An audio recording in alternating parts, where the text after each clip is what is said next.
Guys, that shit just pisses me off, man. Okay. I did this. Why can't you? We'll do it live. Fuck it. I'll write it and we'll do it live. Fucking thing sucks. We do not care. Blah, blah, gay sex, blah, blah, Congress. Open the fucking straight, you crazy bastards. Apparently, I'm an idiot. Because you are making the president look bad. Hi. Welcome to a show. I don't know what we're going to do. We're going to do things. I heard things were happening. Yeah, Mikey's here in spirit. He's Trump now, see? He's Trump just standing there disassociating while a man collapses behind him. I want to hit my Diet Coke button so bad. I could really use a Coke, guys. I'm going to press it. Fuck this guy back here. Fuck his face. I want a Coke. This is what he's thinking while it's happening. It can only good happen. I love Tesla. There was a clip of him today saying that Jesus came down to count the votes. Oh, yeah. Some dumb shit. Y'all still support this fucker. He is Mushman. He is Mushman. In more ways than one, but Mushman. So there's nothing going on up there. Well, it's whatever drug cocktail they're feeding him to try to get him to stand. Yeah, those drugs ain't going to work forever. Or Tim, what do you think about his new fortress that they're building underneath the ballroom? Oh, yes, I've heard about this. This is why it's going to cost $1 billion or whatever. I'm going to see if I can find that. We could watch that while we're waiting for Mikey to come here.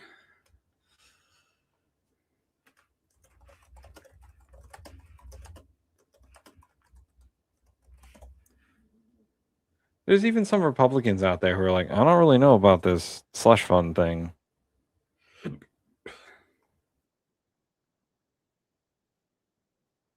Oh, here's your Jesus. Oh my quote, God. Mike. It is a 45-minute of him talking about this. Jesus. I got your Jesus quote. Oh, good. Oh, I'm happy and sad.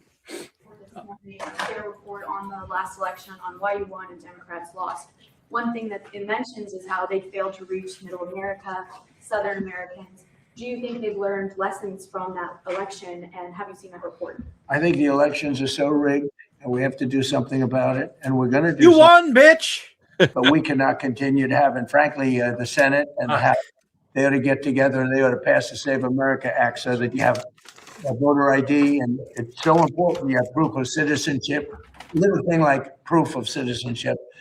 And also mail-in voting, which is so crooked. So which in Maryland, the president does, as you probably the president votes by mail all the time. Also, a bunch of right-wingers are flying to California to try to vote in their elections because they don't have voter ID laws. Yeah, it'd be really funny when they figure out they can't, and it's a crime. We got a $2 super chat from the Dark Lord Greg. Too busy for his son's wedding, though. Who got married? One of his sons, maybe? Did Barron get married? Maybe. Oh, Mark, the Dark Lord Greg is a member of the cult. Hello, fellow crawler. The Dark Lord Greg follows Matt Dinneman on Patreon. So he gets the chapters before the rest of us. He releases the chapters ahead of time? On Patreon, yeah. Oh, shit. How much money do I have to spend? I don't know. Greg, how much money do you give Matt Dinneman every month to be a part of his Patreon? Because I'm only on book 6. So I'm not all the way caught up yet. But I'm getting there.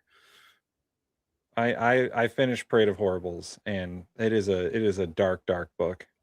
Oh boy. I am yelling, Carl.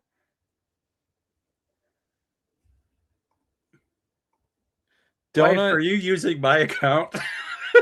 Because that wasn't me. Oh, I thought that was you, Mark. I was like, No. oh, Mark's being hilarious. Nope, my wife is using my account to watch the show. Mongo would be appalled. Mongo, no.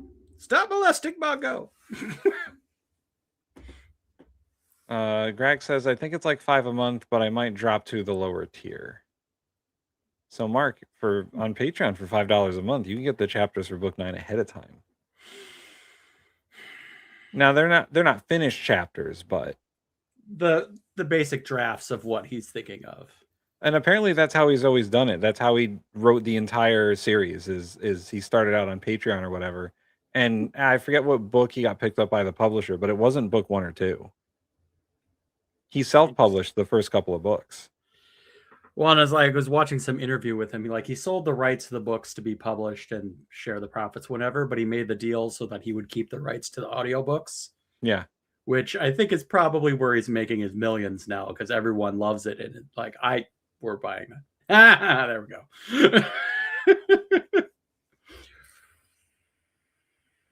So, oh yeah, back to Trump. Sorry, we fell out on a... Dungeon Crawler Carl is better than Trump.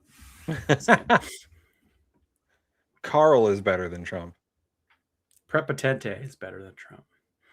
Man, Prepotente is the best. Greg, who's your favorite character? He's busy with a book tour right now, I would imagine. So they had 500,000 mail-in votes that were corrupt. They were corrupt. They said the printer made a mistake. Don't believe that. And they got caught with 500,000 mail-in ballots that were corrupt. Who did? Got to stop it. We have a country that has a very corrupt. We have more corrupt elections than third world countries have. His left. And we ought to get smart. Pass the Save America. That belly button is an Audi for sure. Boop. Act. That'll be a long way. You have voter ID, voter identification. The Democrats don't want to pass. Now, I'll tell you what, the Democrat voters do want to pass, 87%. But the Democrat politicians don't want to pass. And the reason is they'd never be elected again. I don't think so. With their policy of open borders, transgender for everyone, I call it transgender mutilization of your children for everybody, men playing in women's sports, all of the stuff that they do, high taxes. They want a tax hike. They voted in favor of high taxes. They want to tax high taxes. They voted against a tax cut. They voted in favor of men playing in women's sports. I don't know what these people are thinking. The only way they can win is to cheat, and that's what they want to do. And we ought to pass the Save America Act. This was the Jesus quote. Nope, that is just unhinged rambling. He's supposed to talk about California and Jesus. Let's see. Trump.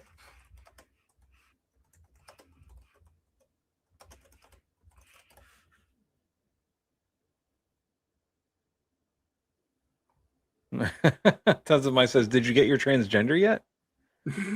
He did say transgender for everyone. Okay. I found it as a short. That'll work. Yeah, share screen. I'll take it. That audio share. Can you see it? I can see it. Hold on. If we had Jesus Christ come down and count the votes, I would have won California because I do great with Hispanics. But it's a rigged vote. They said that 38 votes. Nobody knows where they're going. Of course, the Democrats say this. Disproportionately, Democrats get many more votes. Some get 8 votes. They get 8 cards, and Republicans have to call in, where's my card? It's a rigged system. What? Huh? Do only Hispanics like Jesus? Is that what he's saying? Yeah, because Hispanics are Christian, they would vote for him. But only Hispanics. Correct. No one else. No one else. Not all the white people. The group he's deporting, right, is apparently going to vote for him. He's so fucking stupid.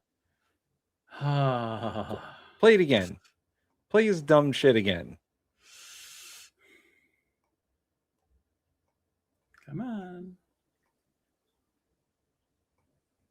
Elections are very dishonest. If we had Jesus Christ come down and count the votes, I would have won California because I do great with Hispanics. But it's a rigged vote. They said that 38 billion votes. Nobody knows where they're going. Of course, the Democrats are. Disproportionately, Democrats get many more votes. Some get 8 votes. They get 8 cards, and Republicans have to call in, where's my card? It's a rigged system. None of that makes any fucking sense. Tim, did you know we were supposed to get 8 cards? What does he mean by 8 cards? Like 7 extra fake IDs? Or 7 ballots? Are we supposed to get 8 ballots? I thought it was 1. I must have been doing it wrong for a good 15 years now. I've only ever gotten 1 ballot. Huh. My head hurts. Yeah, none of that makes any sense. Goodness gracious.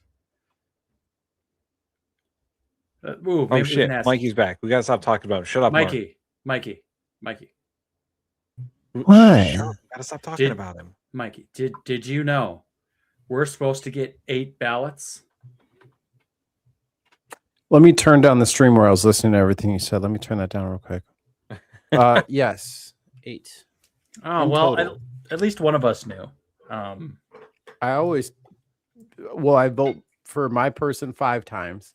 The person I don't like 2 times. And then 1 is for me. Mikey's writing himself in. I like it. Mm-hmm.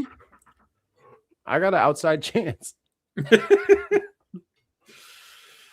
My head hurts. This is dinner. Mm-hmm. So, all right. So Meat he's got and a piece of chicken and a piece of broccoli and a tortilla and one other thing. And then another thing. It's just a question mark. Whenever I try to get it, tons of ballots. Nice, tons. It could be a tortilla, could be a potato. We don't know. Yeah, everything's moving a little bit slow for me today. Oh, you're good. So since we're missing a person, are we gonna break from our standard show here? Do other things? Or yeah, I think Mikey wants to talk about this autopsy report of the Democratic Party, which is why I named the show "The Democratic Party is Dead." I should have got champagne. It had to happen at some point. So I have the report, but this report seems like marked up.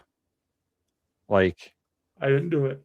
Someone made notes, and I don't look at the very top of it. They explain it. Oh, do they? Mm-hmm. Let me make it bigger. Not that big. There we go. Is it no big? This document reflects the views of the author, not the DNC. The DNC was not provided with the underlying sourcing, interviews, or supporting data. So much data for many of the assertions containing heroin, and therefore cannot verify the claims presented. I think it's heroin rather than heroin. Heroin. Heroin. The Democrats are on heroin. That's why there's an autopsy. They do their drugs. I just want to point out, they didn't like what they saw, so there's red marks all over everything that they don't like. Oh, I see. Oh, and they made sure to put that at the top of every fucking page, just so that we have to read it over and over and over again. So am I to assume that someone wrote this for them and they didn't like it? That's why there's all these corrections on there. Ooh, democracy is a very old institution. Didn't know that. Yeah. We can skip. I also sped read that. Methodology. Tim's porn. This report analyzes. Yes, it is my porn. Shut up. a range of publicly and commercially available data to identify actual investments, actions, and eventual voter behavior. The DNC put a note here saying no source or material data provided. Unsourced claims cannot be independently verified. Did they look at the citation page? Hilarious. No, I assume they didn't. Okay. Because that's usually when you write massive documents like this, there's just a citation page that points to your sources. There so is you one don't at have the to put it at in the bottom. everything. Executive fund summary. This section was not provided by author. Because he knew you'd do he knew you would do this shit. Yeah, read that. Just read this. While combating. No, in a human voice. No. While combating an increasingly autocratic and authoritarian government lies at the forefront of the Democratic agenda, our Democratic Party must develop a plan to carry itself in America beyond 2028, if such a year ever existed. It is essentially the Democratic Party develop, organize, and implement a 10-year strategic plan to align the infrastructure, partnerships, and people we need to win. The only way this can be done is if we build to win and build to last. Is that their new fucking slogan? Built Democrat tough. Built democracy tough. Like, I love how they're like, okay, guys, now let's start a 10-year plan. That should have been. Wait. You missed the chunkiest bit there. Go up. Where? Keep going. Up.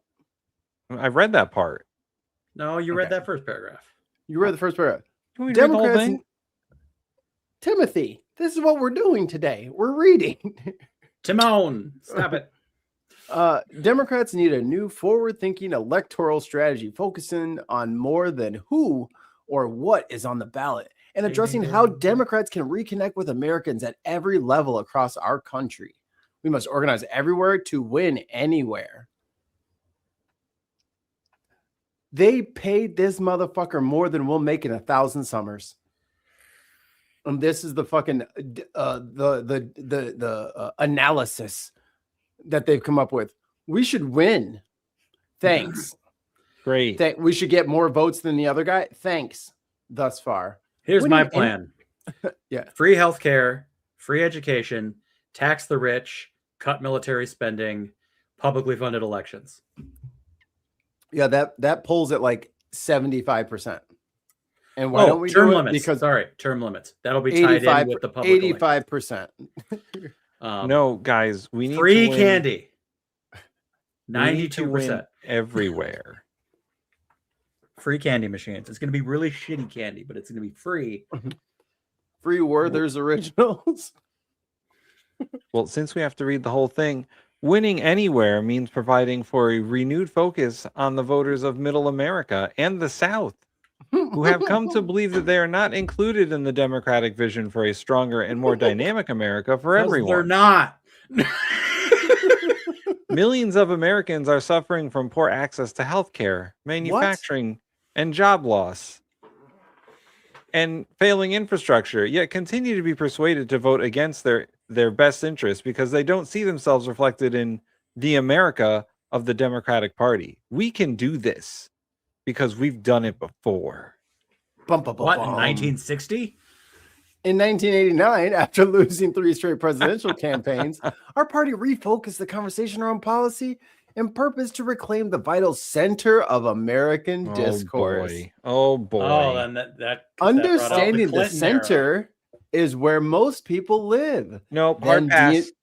Then DNC Hard chair pass. Ron Brown led Democrats out of the political wilderness by supporting candidates putting people first, prioritizing the economy, and offering America hope. It was Ron Brown who understood every corner of America was hurting and proclaimed his tenure will be less about race and more about the races we win. Sorry, guys. Hard pass. Nope. That's why we're reading. That's why the Democratic Party. That's why we're reading this, because it is full of this shit. Tons of money. $5 ruse. Mikey's Hoodie 2028. Free the Werthers. Yes. They've been imprisoned in their little candy prisons, their little plastic prisons. Free them. Join them with your mouth. We should do a betting pool. Thank you, John. A betting pool about the first time this paper is going to state an actual policy goal that's not just fluff. How many more paragraphs do we need to read before they? Well, this is only the executive summary, so not here. It's not going to show up at all here. Ron Brown has also challenged the Democratic Party to think and be different. He focused less on pie in the sky narratives and asked the party to get real about politics and success. Wait. Pie in the sky narratives. We're talking about healthcare, y'all. Pie in the sky. That is pie in the sky. This is what the DNC is telling y'all to your face. It's cake in the dumpster, Mikey. It's on top, though. I'll take it. Chairman Brown was relentless in his party building, and his optimism inspired others to unify and focus on the end goal, winning the White House again in the face of 3 consecutive defeats, leaving many Americans with a distaste for Democrats and politics in general. Brown was idealistic, practical, and he fought in his beliefs while challenging those who argued it could not be done.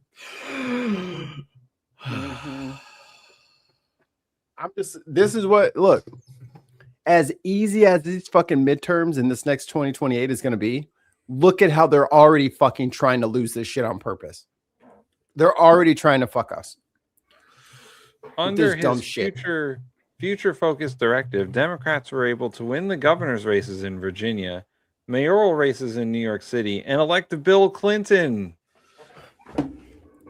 turning the tide of defeat and ushering a new wave of political achievement. Did they call that mayor an anti-Semite, like, as a full-time job? Did they do that back then?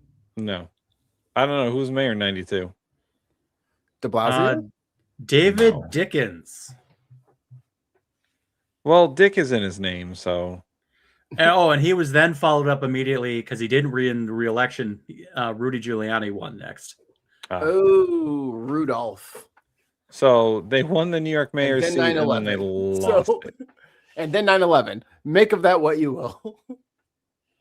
In the ultimate sign of recognition of John Brown's unifying visions, it was Barack Obama who acknowledged he was president in part because of Ron's vision for the future.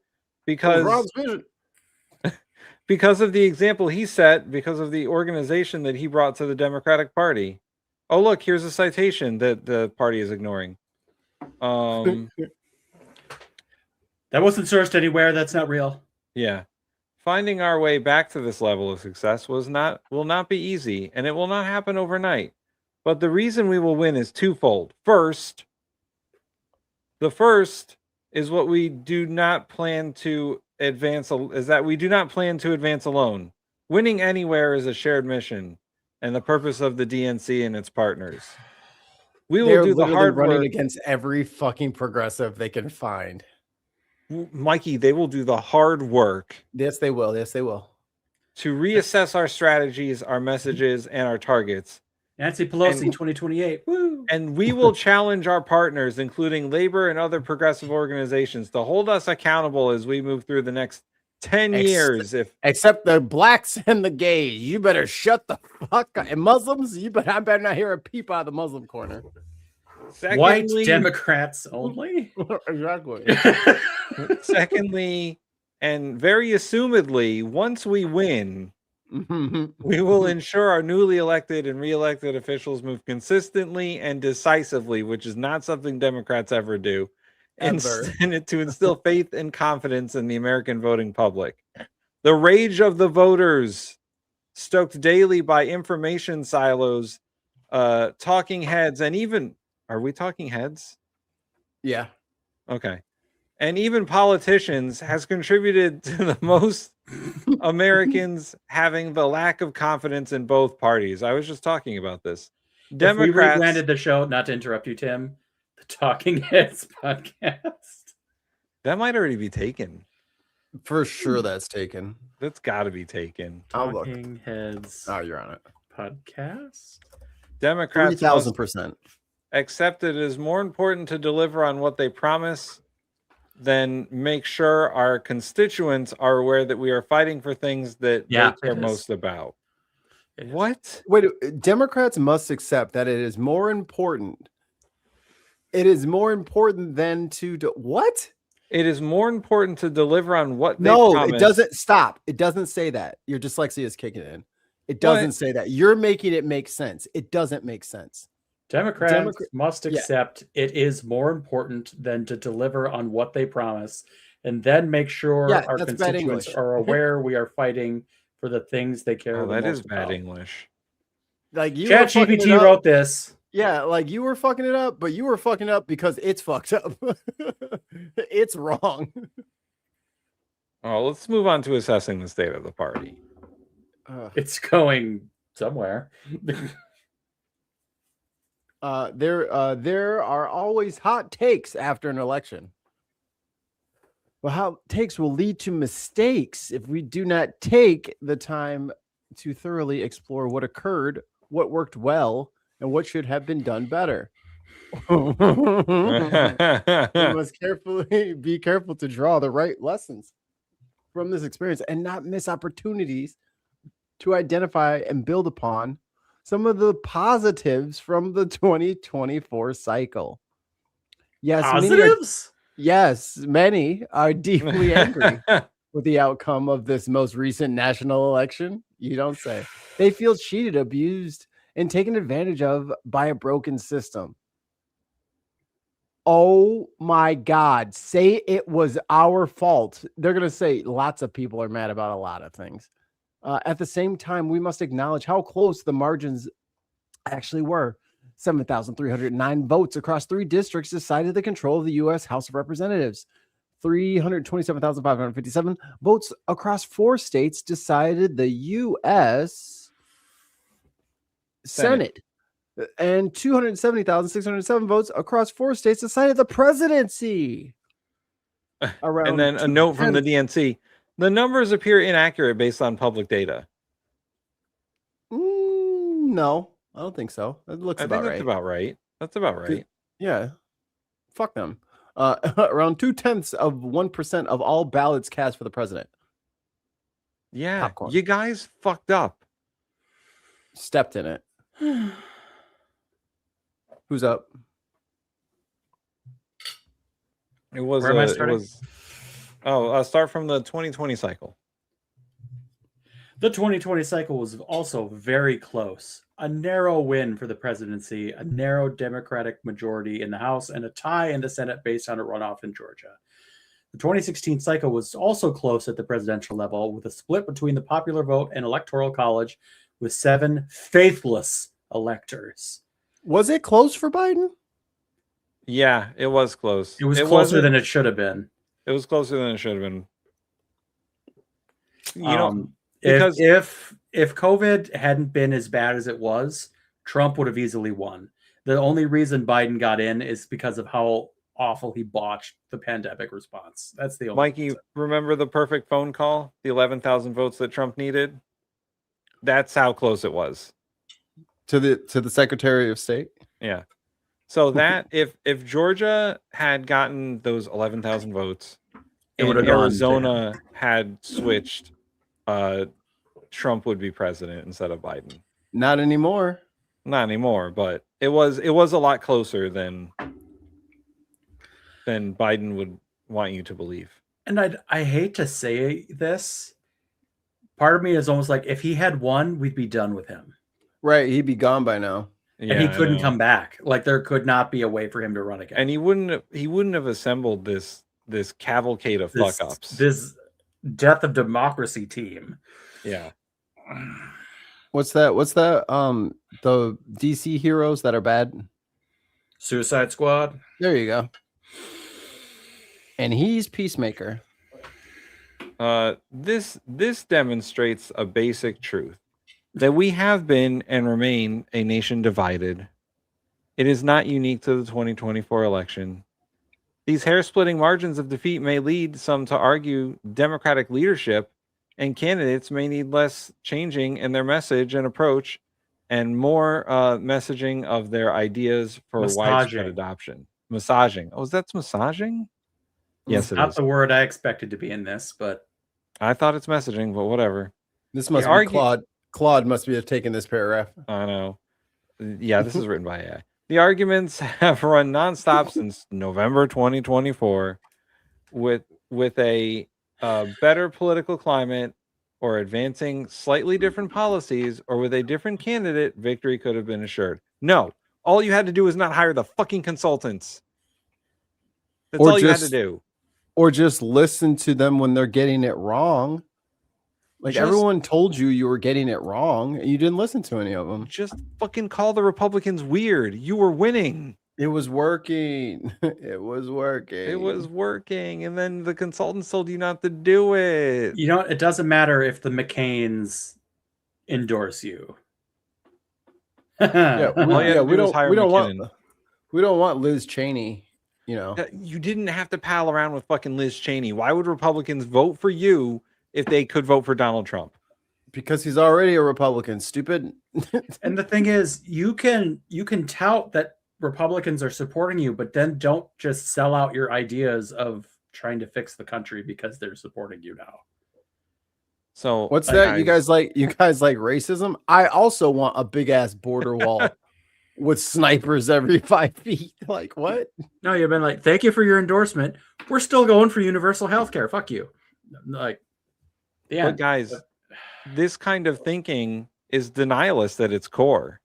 And prevents the party from seeking real accountability or from making the changes we need to deliver on our promises to the American people. So they want to learn the wrong lessons.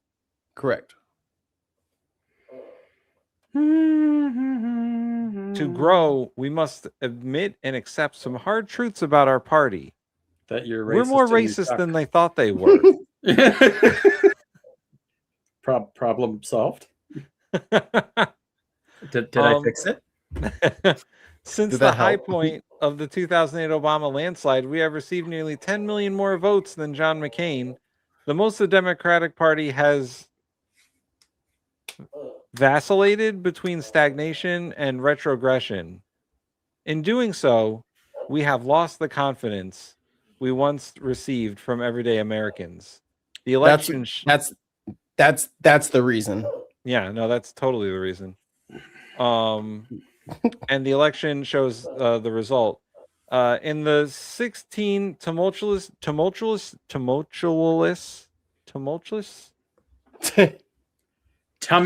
twistles. Tumultuous. My mouth didn't want to say that word. Years since that historic election, Democrats have lost ground at every level of government. These losses are the direct result of missed opportunities to invest in our states, counties, local parties, and candidates. No fucking shit. They ran 30 million fucking bucks against fucking Cat. Right, but they aren't investing in local communities. They just aren't. And that was already free. All you had to do was back her up. And that's why Republicans win. They're tenacious and they go at the ground level at every location. That's why they're ingrained the way they are. And it works. 100%. Over all the school boards, all the town halls, all the mayoral positions. That lets you run local elections, and it just trickles upward from there in their control. And for my own area, I mean, my area is pretty Republican. Like this part of Connecticut is pretty Republican. And the Democratic Party couldn't give two shits about putting real money into local Democrats here. And the party, so you'll lose. Your party, and the local party knows it. Keep losing. Yeah. The local party. And so we had a state convention last week for electing our state people, like our governor and all that. And Governor Lamont won the nomination, but he didn't win it by the margin he thought, because he had a Democratic challenger who is a progressive, Josh Elliott. And at the convention, Josh needed... Huh? How close was it? Not very. Not very, but Josh needed at least 15% of the delegates at the convention to vote for him so he could get to the primary. And 25% of the delegates voted for him. Hey. But all the delegates that voted for him were from towns like mine that the state party has abandoned. Right.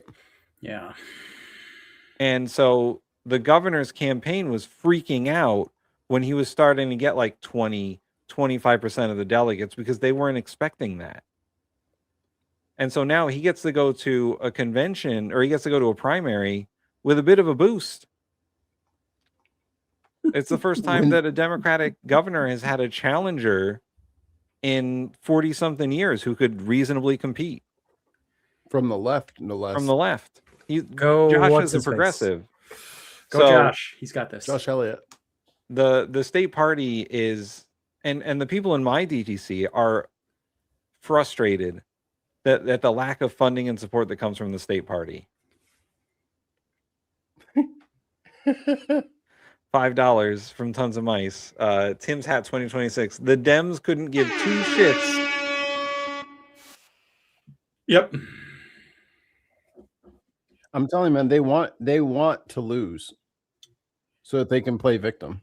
Well, and they also, I think, they like being the victim, and they also have a very false sense of security in states where they consistently have won. I'd like to say my state of Minnesota will probably never flip Republican again. However, we now have a landlocked Senate and House because it's right down the middle. And it's not hard to just slightly flip in the wrong direction. And it just makes everything worse. Sorry, guys. I'm skipping ahead. Most of this is boring nonsense. Yep. Hey, what's that map about? This is the projected 2030 congressional reapportionment. So this would be the new House arrangement after the 2030 census. How many House members each state would have? All right, 16. Minnesota's going to lose one. Oh, good. Connecticut's not losing any. We're always under threat of losing something. I think we lost 2. Or is that just 1? I think Minnesota was 8. I thought we were 18. Well, yellow says 1. Okay, so but 7. there's 2, like there's like a yellow and a yellowish orange. So yeah, the super yellow is get the fuck out of here. I don't want your AI. Go away. There you go. All right, so the -1 is, it's this color yellow. And then -2 is the more orange yellow. So what's California? California is -4. Huh. Because they currently have 52 House members. Jeez. We need to just get rid of the House and just we need to start over. What, Senate only? No, sorry, I take that back. We need to get rid of the Senate. The Senate can go. From Shags Malone, Democrats need to engage and debate with the opposition. They refuse to engage, and it makes it look like they are not confident in what they say. It seems like they're hiding. Hard to trust that. So, fair comment, Shags. Here's the problem. If I'm a doctor, I'm not arguing with RFK. He's a fucking moron. Like, there isn't a comparable right-wing equivalent to the candidates that the Democrats are putting up. There isn't. Like, the right wing isn't putting up anyone of any kind of expert. They're just putting up Trump and whoever can be loud like Trump. Sycophants. Right? They're going for Jerry Springer characters as opposed to politicians. And I think everybody's starting to realize now, eating ice cream for breakfast, lunch, and dinner every day is starting to have its side effects. Like they are burning through the fucking treasury. Like they're just the spending is out of control. And now this J6 1.7 billion on top of that, on top of $1 billion thing, on top of a $50-60 million arch, on top of Iran, on top of reflecting pool. Yeah. Well, I would say that comment 15 mil. And then he drove on it and broke it. Sorry, Tim. I would say that comment is a little disingenuous because it's the Republicans who refuse to engage in any sort of actual debate. Right. They don't debate. All they care. I mean, we have a clip of it. All they care about is defending Cankles, McTaco tits, and owning the libs. That's their. That's all they do. That's all they care about. We see it on the show every single day. And people think that sound bites win debates. Like I think back to like when Walz debated Vance. Yeah. To me, Walz isn't the greatest debater. He's not. That's one of his downsides. Nice. He's very nice. He still won. He had concrete thoughts. He had plans and ideas. Vance didn't, but Vance was slightly more confident and not as nice, so therefore he won. So even when you debate, even if there's logic and facts, it doesn't matter because you're choosing a victor on just how you feel. It's not. And to be quite honest, if debating right wingers was all we had to do to change their mind, there wouldn't be a right wing anymore. This show would have single-handedly shut down MAGA. Single-handedly, we would have fucking been able, because if we were able to if all we needed to do was provide the facts, and then people could use their brain and then fact check us, make sure that we're not lying, and then later on they'll change their mind and they don't have to do it right in front of that. That doesn't happen. Or if it does happen, they don't come back and be like, yeah, you know what? I was on some bullshit when I was sorry for being a dick. Yeah, sorry for yelling at you guys about tariffs. Actually, we do pay them. I was misled. That conversation never happens. We just get people repeating the same fucking bumper stickers. There's about 15, 20 of them of the same slogans. And I'm telling you, if anybody has been here for long enough, you have seen it firsthand. They all say the same shit. Not one of them comes in here with a new idea because they have not been spoon-fed any new ideas because the Republican Party does not have any new ideas. I'm an imperialist. They are rocking off of the old software. They refuse to get an update. Like, I don't know I don't know what to tell you, the person right now in the chat, but bruh, we tried giving people information. They didn't want to listen to us. So now I'm done arguing with motherfuckers. Let them break the law and put them in prison. Don't warn them about nothing else. Just let them do whatever the fuck they want. And then just come in like the Reaper, baby. And then it's like, nope, you, all y'all going to Alcatraz. Actually, let me see your phone real quick. I couldn't find. Yep. All these people going to Alcatraz. They're all going to jail for this. Prison. And if they don't go to jail and the society gets even worse, that's going to be worse than jail. They're going to be wishing they was in jail. But it does start at the top with the politicians themselves. Like the parties are refusing to engage with each other anymore, largely. Like there's a couple of bipartisan efforts here and there, but we play clips on our network 3 days a week that prove earlier today, there was a scuffle, not actual scuffle, but a verbal scuffle between Ted Cruz. A physical fight between Ted Cruz and the Democratic Hawaiian senator, who they were just throwing insults at each other. He thrust his pelvic into me very deeply.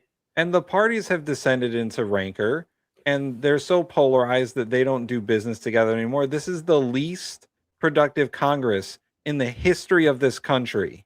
And they want to pay 89 days. 89 days. They're not doing the people's work. Neither side is doing the people's work. Which is what the Democrats don't fucking understand. Is their job is not to argue with fucking Republicans. Their job is to fucking take care of their constituents, which they are not doing. And the members of their party who were doing that work are getting pushed out. Yeah, because they don't want to defend the tech bros and abundance. It's just like teachers. That's why all the teachers are leaving. It's like it's too hard. There's no point. Yeah, if the parents are all a bunch of trash bags, I'm not going to keep fucking showing up in here. If you're all going to come in here threatening me every afternoon, fuck you. Yep, it's not worth the pain. It's just not. Yeah, and like the Republicans who were the moderates, who were the non-MAGA crowd, have either retired or been primaried. Massey, Marjorie Taylor Greene, Boebert's next. Well, Marjorie Taylor Greene was MAGA. Yeah. But she is a unique case. She literally disagreed with Trump on one issue, and that was the end of her. He got smoked. Lightning bolt came down from Pennsylvania Avenue. She pissed off the AI, Tim.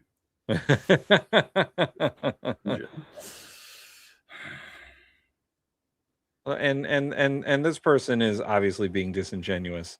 What the same guy? What about President Trump and his sons?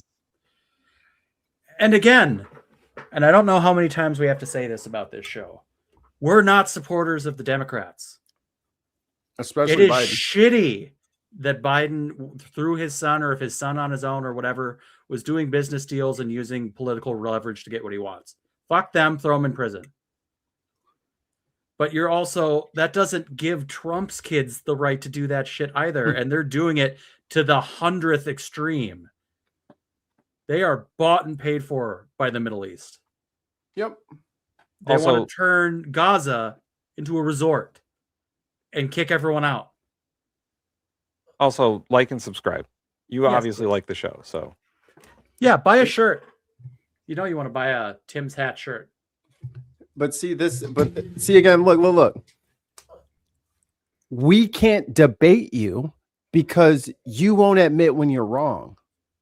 I could debunk everything that you just said right there, but I know that you're just going to go to another stream and start the process all over again. So if I can get some sort of concession from you that if I prove you wrong, you'll actually change your mind on an issue, then I'll have a debate with you. But if you're just going to list off shit that is like, again, like we said earlier, bumper stickers, they give you whether it's from Fox News Shorts or News Nation, OAN, doesn't matter who it is, but they'll give you talking points like right now or a couple of months ago or last month, it was Hassan Piker. And every single person had the same complaints about Hassan Piker. And I know damn well that they don't watch the stream. Right. So how is it that all of you have identical fucking complaints, but none of you talk to each other? Well, here's an example. And none of them are valid.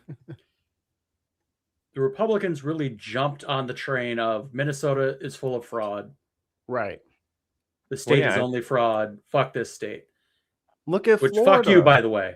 Oh, see? How did we know? Shocking, by the way. How did we know? So going back, Minnesota here, the ringleader of the fraud case of like the feeding our kids thing from COVID, where she embezzled all that money and ran a ring of people. She was just convicted for a 41-year sentence. That trial was already ongoing. We were already investigating it. Minnesota was handled it, and y'all are still saying, "Oh, you're the most corrupt state in the union," and even though we were already fucking fixing it. And why did that happen? Because Nick Shirley got messages online from state House Republicans in Minnesota, and they literally gave him the addresses and everything. He's like, "Hey, go investigate these people." And then he acted like it was some secret dossier and shit. And they're like, "No, I emailed him. I told him, hey, check this. You like doing videos, don't you? Do a video over here. I had a secret. I had secret private information." No, you didn't have shit. They were fucking racist Republicans in Minnesota, and they sent an absolute fucking doorstop of a man to fucking do it. Like, and all of y'all ate it up. Again, all they have to do is tell you shit and you believe it. So this whole, the Democrats need to debate with people. Motherfucker, you need to fucking read, bro. Because if you can just keep getting duped over and over and oops, I fell for it again award. Like, they're tricking you over and over again. And you're like, convince me that I'm not tricked. Bitch, that's your job. You're not supposed to be falling for this shit. And you keep falling for it. It's the fucking Charlie Kirk changed my mind shit. Like, right. I'm stupid as fuck. Make me smart. Make me not dumb. Make me not dumb. There's a shirt. McKinnon. Make me not dumb. Sure. Make me not dumb. Also, props to the Somali daycare for what was that guy's name, Mikey? The dumbass Nick they Shirley? sent. Yeah. Props to that daycare for not letting in the yelling white man with a camera into a childcare center. His dudes had on masks. No, you can't come see the fucking kids. No. Are you fucking crazy? Fuck off. Boy, you lucky I don't come out here with a machete and a shovel and a fucking... I don't have hate, you crazy bitch. I'm telling you, they're lying to your face. You keep believing it, and then you keep coming to me like I'm stupid. You're stupid. Where's my button? Hold on. Mikey, I got a button for you. Wait a minute. Stupido. That's your ass. Phrase, I don't have hate, you stupid bitch is hilarious. We support. I'm frustrated with how fucking recalcitrant you are to fucking new information. Like you don't understand that. Like imagine, if you will, they're lying and I'm not. Suddenly the world comes into focus.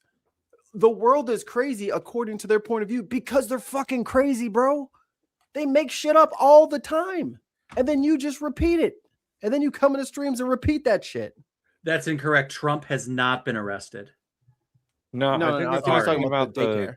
The daycare people? No, that fucking case was already on. See, this is what I'm saying. Here's how I'll even give you a little peek behind the curtain on how I fact check things. So instead of going to CNN, MSNBC, ABC, NBC, Fox, instead of going to them, you know what I go to? And it doesn't matter. Like as long as I know the city, I'm good. I go to the local news affiliate. And then you know what I do? I go back and I word search the local news affiliate because they cover all that shit all the time. Brother, it's there. You didn't look. So if you go to the local Fox station or the local ABC station where they have the local news, they report these things and you can go back and you can find it. And again, this fraud case against all the conspirators and the ringleader was already ongoing. And she was white. The one person you're talking about, yes, that was actually from a day or two ago that was just arrested, was connected to that thing that was already being investigated. And that person was arrested. Not because of Nick Shirley. Yo, Ruthuglikins is hot. Ruthuglikins. McKinnon. The triple K. Another shirt idea. Ruthuglikins is hot. I'm not even gonna front. No, she was the daycare. You're wrong. He lives in Minnesota, and I'm a nerd who sits on the internet knowing how to find scoops on stories. I'm telling you, brother, the white lady had already been arrested before Nick Shirley even got told anything. They're trying to go after Ilhan, and they're trying to punish the Somali people. Bro, it's documented. They don't like them. They're arguing in the State House all the time. So, like, again, educate yourself. You're the one out of the loop arguing with motherfuckers that are in the loop. Or at the very, very least, be willing to look at the other side with the same level of scrutiny that you're trying to put on the people you don't like. If you're not willing to work at yourself and look at the people you choose to support, fuck you. Oh man, Irish Swedes on it? Yeah, y'all are fucked now. So let me find his exact claim. Oh, your hate is blind to you. They just got arrested. So the claim is, Swede, that the arrests in Minnesota, in Minneapolis specifically, are recent in relation to the daycare fraud. It's the Feeding Our Future case. Yes. And the person that was arrested was Fahima Muhammad, was the most recent person arrested in relation to that, where they've already convicted multiple people and convicted the ringleader lady like today. Right. And that didn't start a couple months ago. Right. It started a few years ago. Ding, ding, ding. Court cases are not fast. That is a problem in this country. They're very, very long. Good thing there's no like court record. Since we have to fact check this fucker. Look for things. Really hate when people force me into the article I just pulled up, by the way. Right. So CBS News, they're in the hands of, they're in the pockets of Trump nowadays. Barry Weiss charges were unsealed Wednesday. So these charges had already been filed. They were unsealed on Wednesday. against a Minnesota daycare owner who prosecutors allege tried to flee the country just 2 days after shutting the daycare down. Federal prosecutors said that Future Leaders Early Learning, a site sponsored by Feeding Our Future, pretended to feed children during the pandemic, but pocketed much of the money instead. There was a lot of that shit going on. Not just Chicago too. Yeah. The daycare's owner was charged with 1 count of wire fraud, which you always charge people with, and conspiracy to defraud the United States through Minnesota's Child Care Assistance Program, or CCAP, according to a federal indictment unsealed Wednesday. The owner is currently under house arrest. So she was accused of stealing taxpayer money that was meant to help feed their children. Prosecutors allege her center at one point was claiming to serve 60,000 children a month, falsifying invoices and to justify reimbursement. This started. Wait. Look. Hey, bro. When did the fucking video come out? When is the dates? And this is what we're saying, man. You just don't listen. So we got to yell at you because you don't listen to shit. It says right there in January 2021. Like they are like, bro, the sting was already being stung. They were catching them and grabbing the pieces of the web and ripping it down. There's multiple parties. Right. Nick Shirley was right because it had already been happening and they proved it. And the fucking guy who told him is in this fucking state house. So of course he fucking knows about it and he tells your stupid ass. And y'all act like it's brand new. Damn, motherfuckers can't even convict criminals without motherfuckers saying there's criminals. Duh, bitch. That's how you found out. Minnesota's not perfect. No government or state is perfect. However, I do have a pretty decent amount of faith because of this that fraud is going to be tackled by the law. Before y'all even have to say something, they was already doing it. Before his little weak ass video came out, they was already doing it. Also, Yeah. okay. So what day did Nick Shirley visit this fucking place? I don't know. I'd have to try to find that shit. Because it looks like November 2025, the place was issued a citation for the state for the place not being clean and children's files not containing immunization documents. And then which is a different problem. Which I thought they would be in favor of. But it looks like they were investigating the place between 2022 and 2025. Also, just like Swede said in the chat, stings don't happen overnight. You got to build a case. You have to have evidence. You have to get warrants. Just because Fuckface was here for a couple weeks trying to berate people, that shit was already in process. It doesn't. And you shouldn't be allowed to vote in February. This, like I said, we literally can present you with the fucking counter evidence to disprove your claim, and you don't care. Here we go.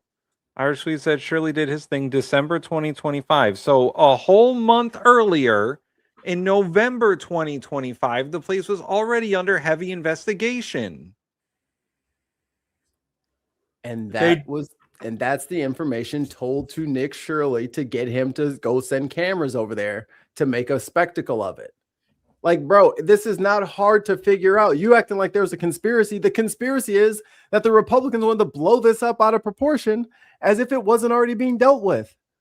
Right. The conspiracy is, oh, that's way too close. We're way too close. There we go. Conspiracy is that Nick Shirley seized upon information that nobody else knew about, except for the investigators who were already investigating. No, we just my God. It's like he can't even spell the word disprove, so I don't think we're gonna get anywhere here. It's like we literally, this is why we don't do this, by the way, everybody else. This is why we don't go through everybody's individual little gripe and content. Because even when you literally prove what they asked, They're not smart enough to understand that they've been proven wrong. Like they still think they're right, even when you say, no, 1 + 1 is 2. And they're like, I know 3. No. 1 + 1. That's what I said. 3. And then it just doesn't connect. MAGA people are flat earthers. Yeah. Here's what happened. All right, go ahead. There was a trove of publicly available information through investigations and public filings. Nick Shirley loosely looked through them and saw something that caught his eye. That's not true. And was like, Tim, you're making that up. And was I'm like, telling you, a Republican gave him the fucking file, bro. Oh, even better. Some right. Republican legislator, I assume, gave him the file and was like, hey, we're investigating this shit. You should probably get on this because it'll be big news or whatever. But so everyone that was already probably knew. A crime, by the way, to share documentation for a state investigation. The state already knew. Here, the Minnesota House Republican Caucus, specifically staff working with House Speaker Lisa DeMuth and State Representative Harry Niska. Yeah, that's the guy. Provided conservative YouTuber Nick Shirley with information for his viral video regarding alleged child care fraud. Bro, this shit is known. Which proves it was already under investigation. I think the point we're trying to make is that the same thing would have happened whether or not Nick Shirley went there. Nick Shirley is a nothing in this. He just made money off of it. That's all that happened here. He's just the poster board. Here we go. Investigation started all the way back in 2019. Oh. Oh, look, it's even Fox. This is the local affiliate. Yeah, our local Fox affiliate is not actually super shitty. I mean, what else do you want, bro? You're wrong, dude. all Nick Shirley did was villainize people. Meanwhile, just some random thought. I can pull up names if you Hold like. on. Our caucus has been working to expose fraud for years, including working with Nick Shirley and agency whistleblowers to get the information out to the public and to hold Wallace administration accountable. I'm telling you, bro, like you are falling for it. Do you get it now? No. Do you get it now? No. It was already being dealt with. They know that, but they want to make Walls look bad. So they say, hey, what if we, viral?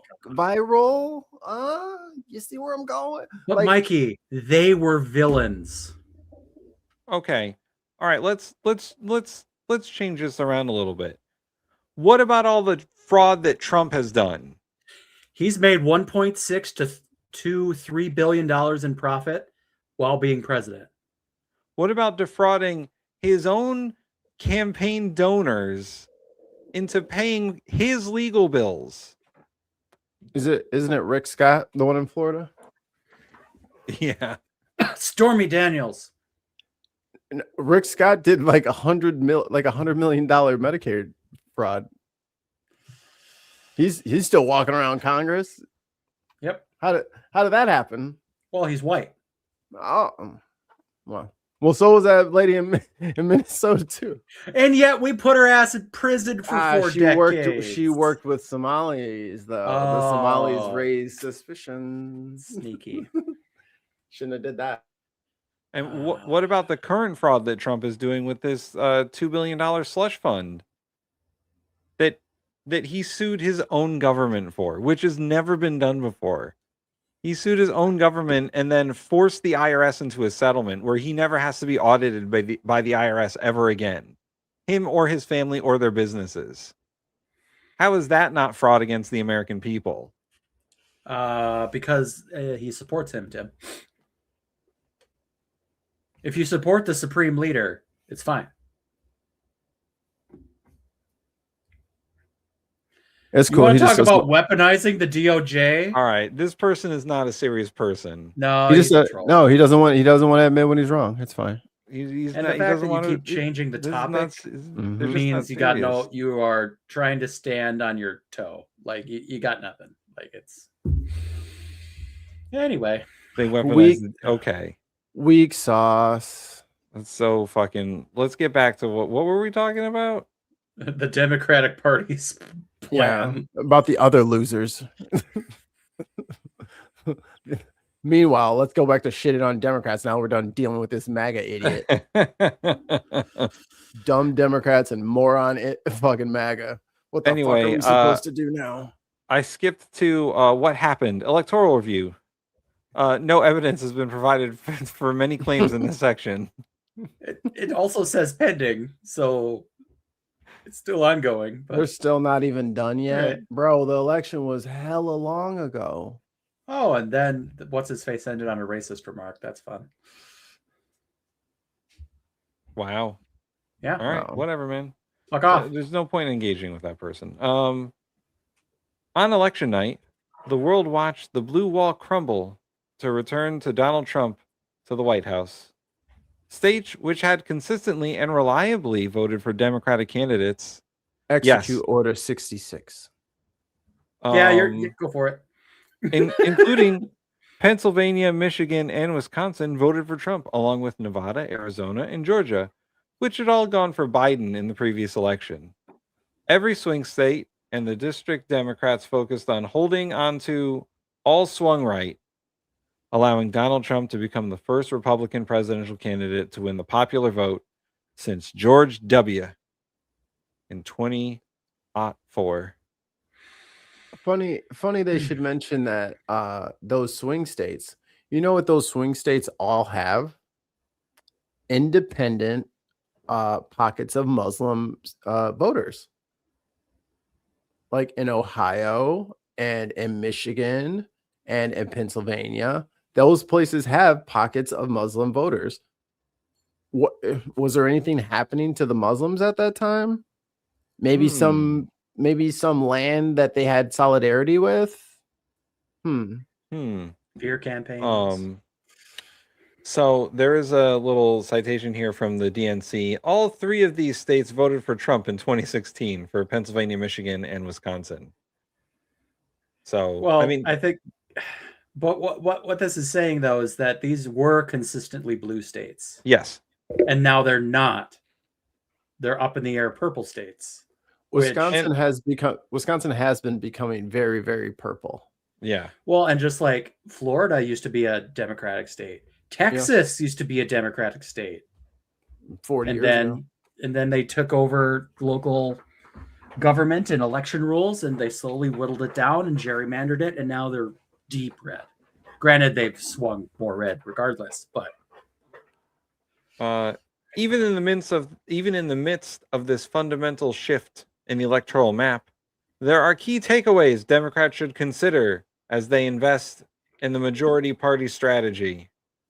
First is, despite winning the popular vote, Trump won the election by little more than 2 million votes in the popular vote, meaning the election was swayed by 0.15% of votes across the country in the election. And there's a little citation here that says analysis not supported by the data. Isn't that just math? Hold on. We got a comment. What happened to Biden's Chips and Science Act? What buildings, jobs, research, chips, and materials were bought, and all the other policy liberals were regurgitating the past few years? Yeah, those liberals have to atone for what they promoted. I wanted a fucking BYD SUV. Ford be damned. Mm-hmm. Keep the fuck up. Like, that's not my fucking problem. I want a Chinese electric SUV. That's the BYD. That's what I'm saying. Okay. Yep. Yeah. They're fantastic, by the way. And the cars were going to be here for fucking brand new for like 15 grand. All electric. Like, come on, man. 300-mile range or whatever on that model. No, they say open markets until it's, I want to back the people that are dumping money into the campaign. But all these other industries, they didn't get protected like this. And then the Ford plants are just now got a fucking contract. They were on fucking strike for hellas.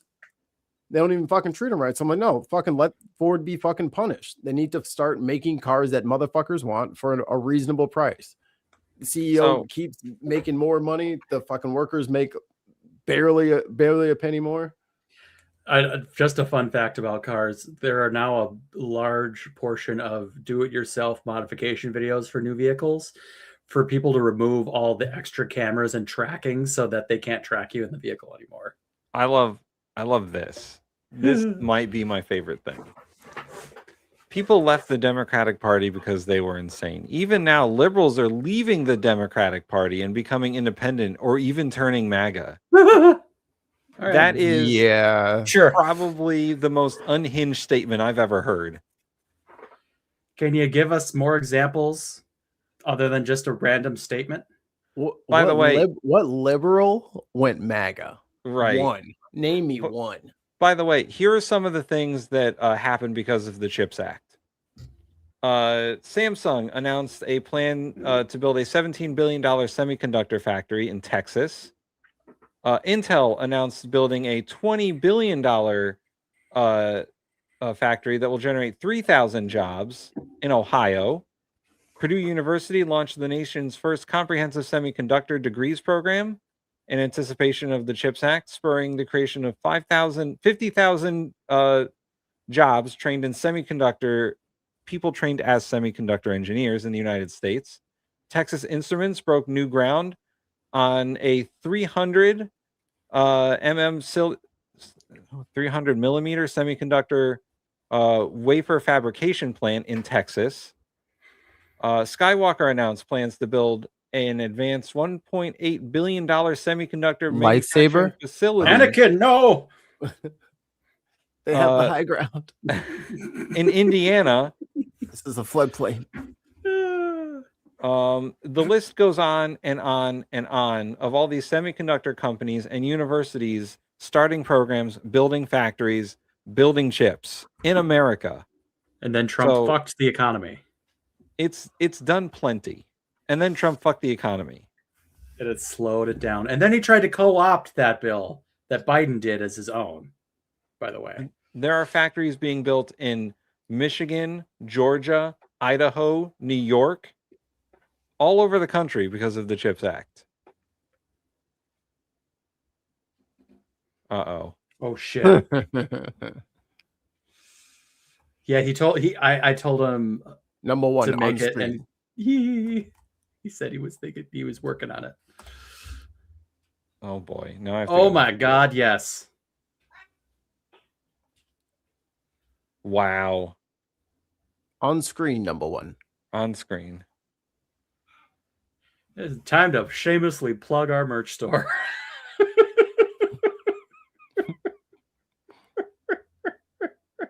How do I McKinnon, can we make it even bigger? Can I cover more of the shirt? I think that's just like the size. Or is it Yeah. There you go. That's just the design. Great. Available on the link in the description. TeePublic, links in the description. On sale right now. Like, I love how you're like, no, tell them the QR code. I'm like, when will this motherfucker realize they're on their phone already? Well, not everyone is, but some people like they can't scan it. They can't take a picture of the QR code with the phone that they own. I think you can. What, just tap it or something? Just doesn't understand. It already started. It's already happening. They've already built the factories. Here we go again. And then I'm like, well, nobody told me. We just told you, but I don't want to believe that you told me. So I guess you'll just never get new information. He's building an economy like you've never seen. Irish said that's because none of us were alive during the Great Depression. People were better off during the Great Depression than our generation. A Hooverville for each of us. Oh boy. We're gonna be the new hooves. I love Emperor's New Hoove. I love how I titled the show "The Democratic Party is Dead," and we're here shitting on the Democratic Party, and people are still yelling at us. They won't even let us finish yelling about them before they start with the nonsense. We are literally here shitting on the Democratic Party. What does that have to do with anything? Crazy. What does that have to do with anything? Don't change the subject. Don't gaslight me. Don't try to use my craziness against the validity of my points. And they said that we can't give Trump a win because things aren't done What instantly. win? When has Trump earned a win? All right, fine. Fuck it. You know what? Fuck it. Come on. What? What did he do? All right. What? You want our fucking attention? Send Swede the link. Let him fact check. Copy that. Sending link and returning to base. Oh, god damn it. Now I gotta fucking have my phone on me to fucking get into Facebook. What's going on now?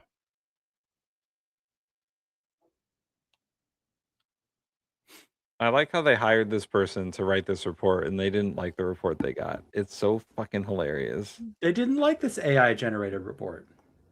It's even got citations. The report is ass. The report is ass, but then they're like, we want it to be more ass. Can you get more ass than this?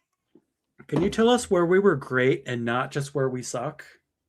Look at this. Look at this. Trump is winning every time he does something. Okay. And that's why he's the least popular president in American history. How's that Iran war going? Yeah. Wait. What did he say? Trump wins at everything. Murphy says Trump is winning every time he does something. Oh, so you like paying $5 a gallon for gasoline?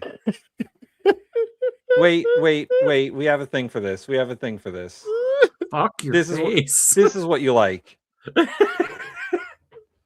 You want daddy to tread on you. This is what you like. He likes that.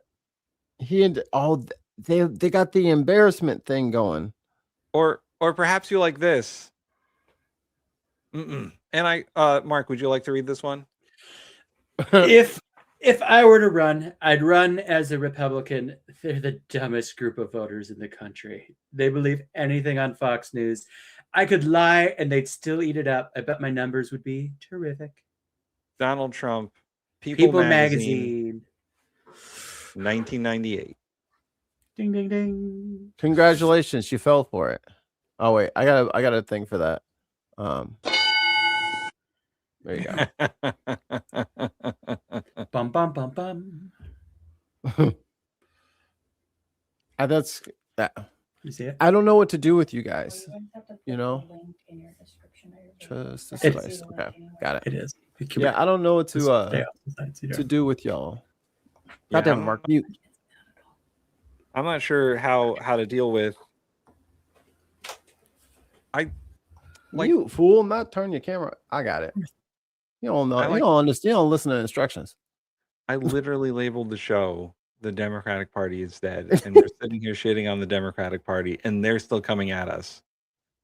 Why do you love Democrats so much? Why do you love Democrats? Like, what the fuck? What do you want? We can't even rip them apart without y'all interrupting. Right. We were dissecting them piece by piece until you threw your big fucking face in the way. But you want to come in here and be like, Trump always wins no matter what he does. All right. Okay, we're not talking about him for once. So we're just not going to live in the same reality. I get it. We're not living in the same reality that you are. Nope. You want to live in your fucking bubble where everything is great because Trump said so. And we all live in the fucking nightmare that is 2026 America. Look. Trump always wins. I'm off now. This motherfucker looks at somebody who is spray painted bright orange like a safety cone every fucking morning. And he's the sane one, and we're crazy. Hey, yo, I'll see you later, man. Good luck. Hey, good luck. You're gonna need it. Hey, buddy, you got TDS, all right? Yeah. Trump dick sucking syndrome. Put the beer down and go to sleep. Yeah, you're done, dude. Log off. That's a wrap. Your reflexes are cooked, bro. You can't even react anymore. Just call it. No, you can squat up with us tomorrow, man, but you're done for today. All right.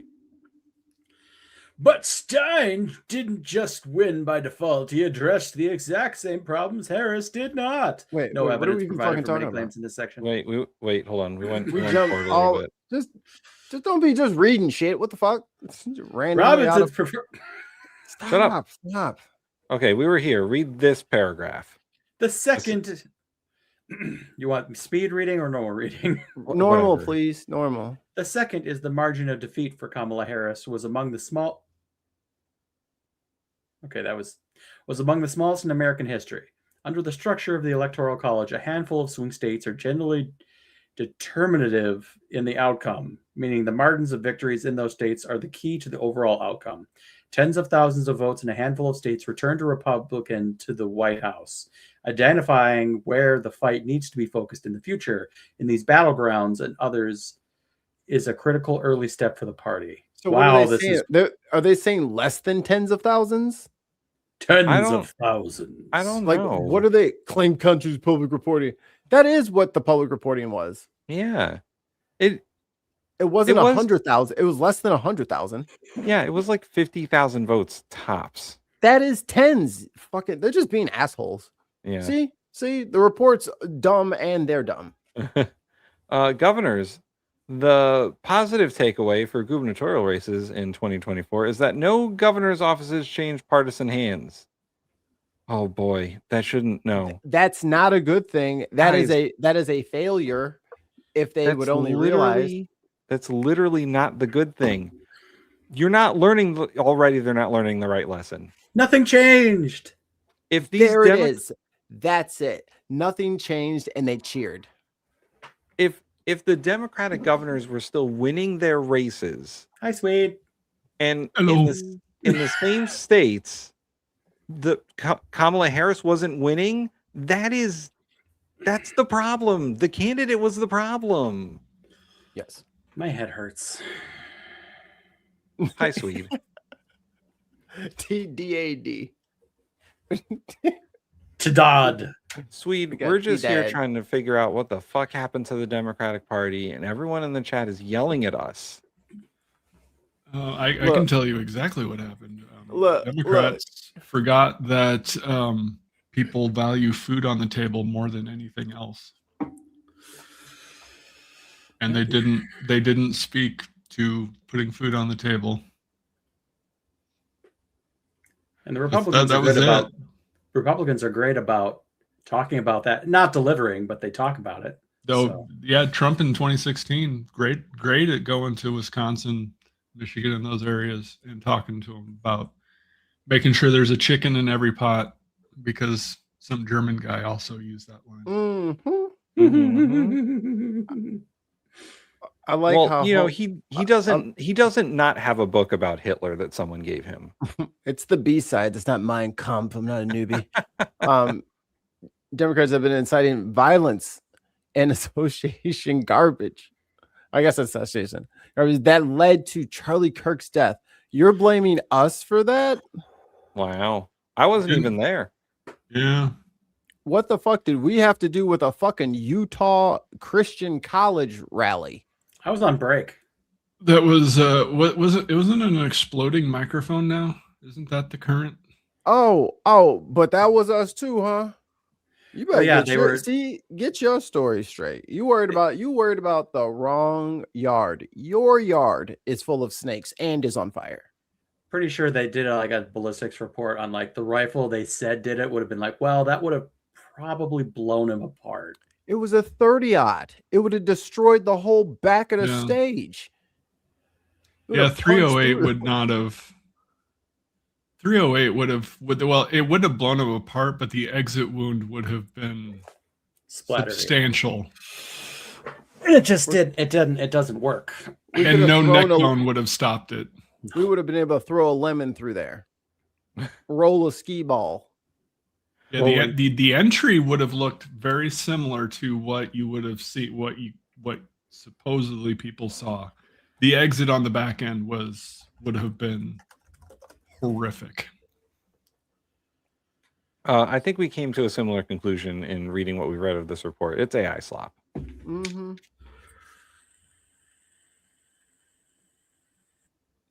Lost Missionary. This is what I'm thinking. And it's always funny when motherfuckers always just like instantly go to trans people and then they instantly go to like sexualized, the most sexualized version they can think of trans people. It's like interesting. That's a little subtle tale in your we know what their vernacular there. Pornhub search history is like. Hey, femboy and trans was up 14 and 18 slots respectively. You guys can check out my Pornhub report that I put out already. It's on the channel. Some freak elites. Josh Whedon and those guys are all over that. And now they got AI at their disposal. Forget about it. Forget about it. Forget about it. Matt Walsh is all over that. He was a ground level investor. What you talking about? It's like, how do I get on the ground? Have my own? Just mine, right? Yes. Yes. Finally. After all these years of waiting. All right, let's go on. All right. I moved over to a new section. This section is called Lessons from the State Campaigns. So Be better. The first part, going negative works, especially if the voters know you. Stein spent early credential himself as a fighter and advocate. Okay, that's not a real sentence. She's also a fucking massive grifter. Yeah. And then the Robinson story broke, and Stein was a known factor and alternative for voters.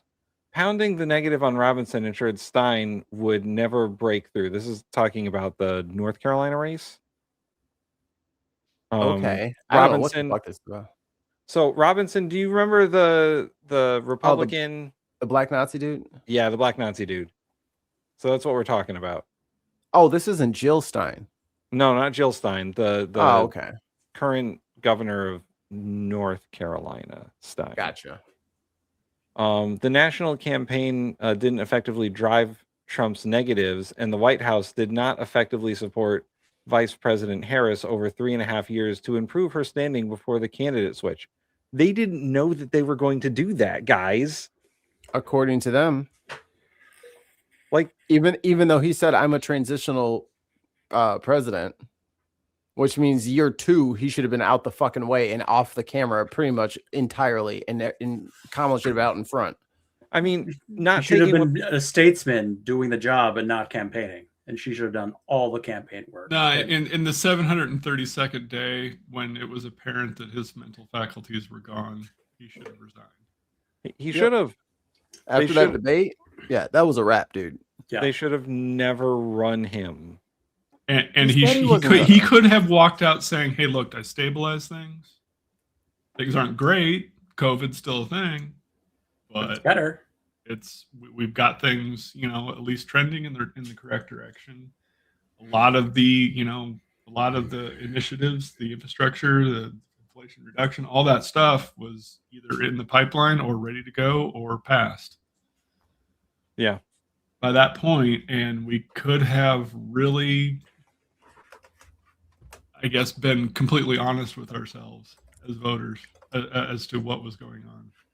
And then nobody would, I have a lot of friends who were like, I couldn't vote for Kamala because I felt that she wasn't selected the way that, right. The Democratic way. Right. Yeah. Well, that was a major concern, is that she was just sort of anointed by the party instead of actually having a primary. Just like they snubbed Bernie for Hillary. Yeah. Oh yeah, we got our super extra backup delegates. I forgot.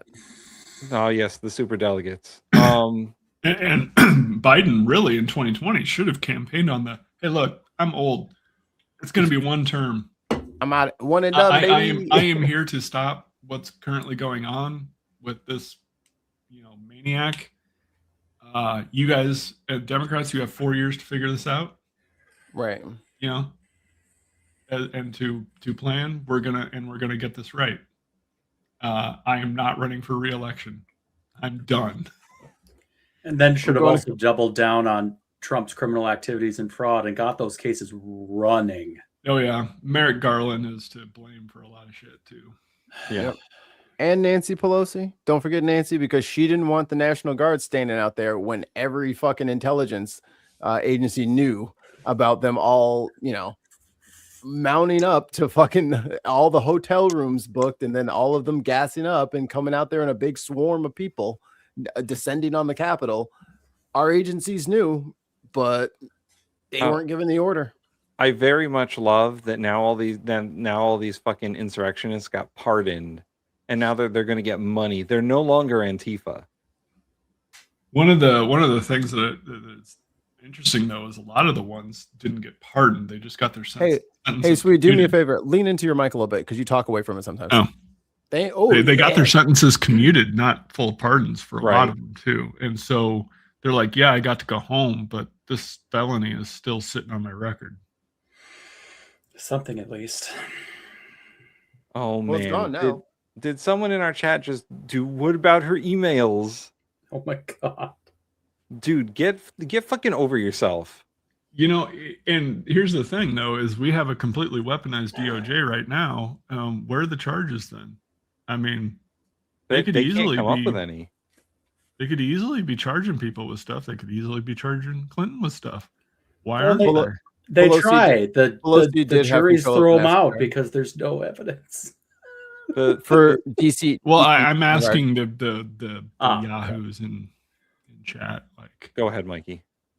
Oh, it's the DC National Guard. Yeah, she can call them. Not like because she doesn't have like Maryland's or Pennsylvania's or whatever. Yeah, but we went through it in the Constitution. The Speaker of the House has the ability to call up the militia, quote unquote, which in this case would be the DC National Guard. Because I mean, they did that the summer previous when Black Lives Matter was marching through DC, and they had the National Guard standing out there on the steps. Was they busy that day? Like they was it too cold for them in January? They was like, no. Nancy was like, oh, no. The optics. I know I could have had him out there, but the optics were so bad, and we were just trying to move past this. Like she had an interview saying all this. But crazy. I mean, Sweet is totally right. Where is the actual evidence against James Comey? Where is the evidence against Hillary Clinton? If they're going to indict these people and grand jury them, and the Fed governors, right? Yeah, that they tried to go after. I saw all the underlying evidence about her rental to her. It was her sister, or was it niece? Niece. Her niece was living with her. And I was picturing like a Fresh Prince of Bel-Air situation. Yeah, and it was totally in line with the conforming use of the loans that she had. There was nothing wrong. No crime, but it needs to be. And again, when we like with all the ICE shit, every time we deprive people of their civil rights, they're gonna sue us. So whether it's this administration or the next one, depending on the statute of limitation, we're gonna have to. You know how many lawsuits people are gonna have from all the lawlessness of this fucking administration? Guy in Kentucky got $835,000 because they held him in jail for posting a meme about Trump. Man, what meme do I have to post to get that much money? Right. Do you have a copy of the meme? Over it. Can I see that meme real quick? Please. I have to post something. Can we get that meme on a shirt? Oh please? My God. We'd have so many crimes and have so many $835,000. I don't know if you want that. But they tried to indict Comey twice on him posting that fucking 8647. Yeah, on his social medias. But that's all they have. Numbers are like bullets. But Trump could just blow up a foreign leader. Yeah. With bombs. Several times. That's cool. That's hey. Don't nobody say nothing about that. That's fine. We're not at war though. But that's fine. But hey, Comey, I don't like his Instagram. Bro, we're done. They tried to indict a guy who threw a sandwich at an ICE officer. The DC hero. The DC hero. GYRO, get it? And the grand jury wouldn't indict him because they knew it was fucking bullshit. Mm-hmm. Because they put fucking Jeanine Pirro in charge of that shit. Do you know if we didn't have tariffs right now and you took out all the other stupid shit, headline inflation would be roughly 1.3%? Don't hurt me like that, Swede. I said He this the other literally day. had What if to do nothing. That's what I said to Tim. I was like, what if he just didn't do nothing? He just played If golf. Trump the did whole nothing time. but go play golf and say, look, I'm immune. You can't bring charges against me about all this other, shit of Epstein and everything. So I'm just going to go play golf. I'm going to appoint a bunch of lifetime bureaucrats to run things and keep the ship going. Yep. So yeah. The economy would be booming. So you're saying the Fed would have met its targets for inflation and lowered interest rates like he wants? I don't know about lowering interest rates, because sitting at 1.3, in that area, and being able to sit at 4.5 overnight, or the 3.5 overnight, it's actually a pretty good position, because you've got a lot of dry powder, in situations of any economic vulnerability. So you really want to sit at what they call the neutral rate, and I think that's 2.5 to 3, somewhere in there, which is a little bit lower than it is today, but that doesn't really affect long-term rates. What affects long-term rates is how the auctions, the Treasury go. And those have been so weak lately. That's why the 30 and the 10-year have been spiking. Yeah, I heard, wasn't it just like 6.75% is the new... I heard that. No, the 30-year popped over 5 for the first time since 2008. Ah, okay.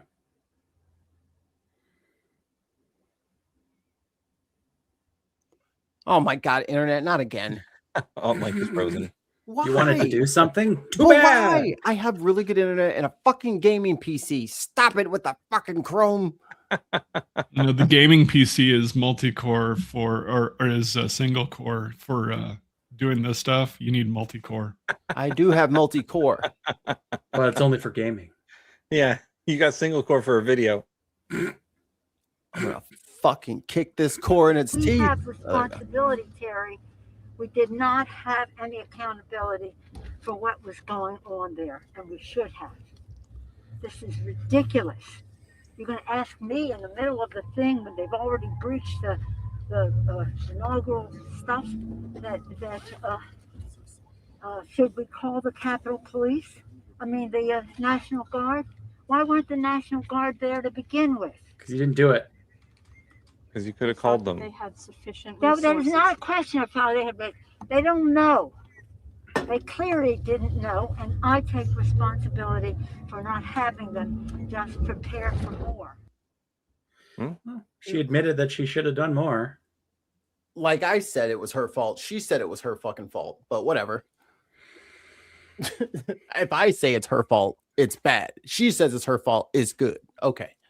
Like, come on, y'all. Y'all don't watch the news like I do. I'm sorry. I have a weird sickness. Okay. You can't keep up. Don't try. It's hold not on. good for you. Hold on. Swede posted an article that we're going to share. He could just share a screen. Oh, whatever. Whatever. I don't care. Yahoo Finance. The Federal Reserve without tariffs, inflation would have dropped to pre-pandemic levels during 2025. Oh my God, dude. He literally had to just not touch it. Just don't touch it. Don't touch it. No, I want to touch it. No, I have to just...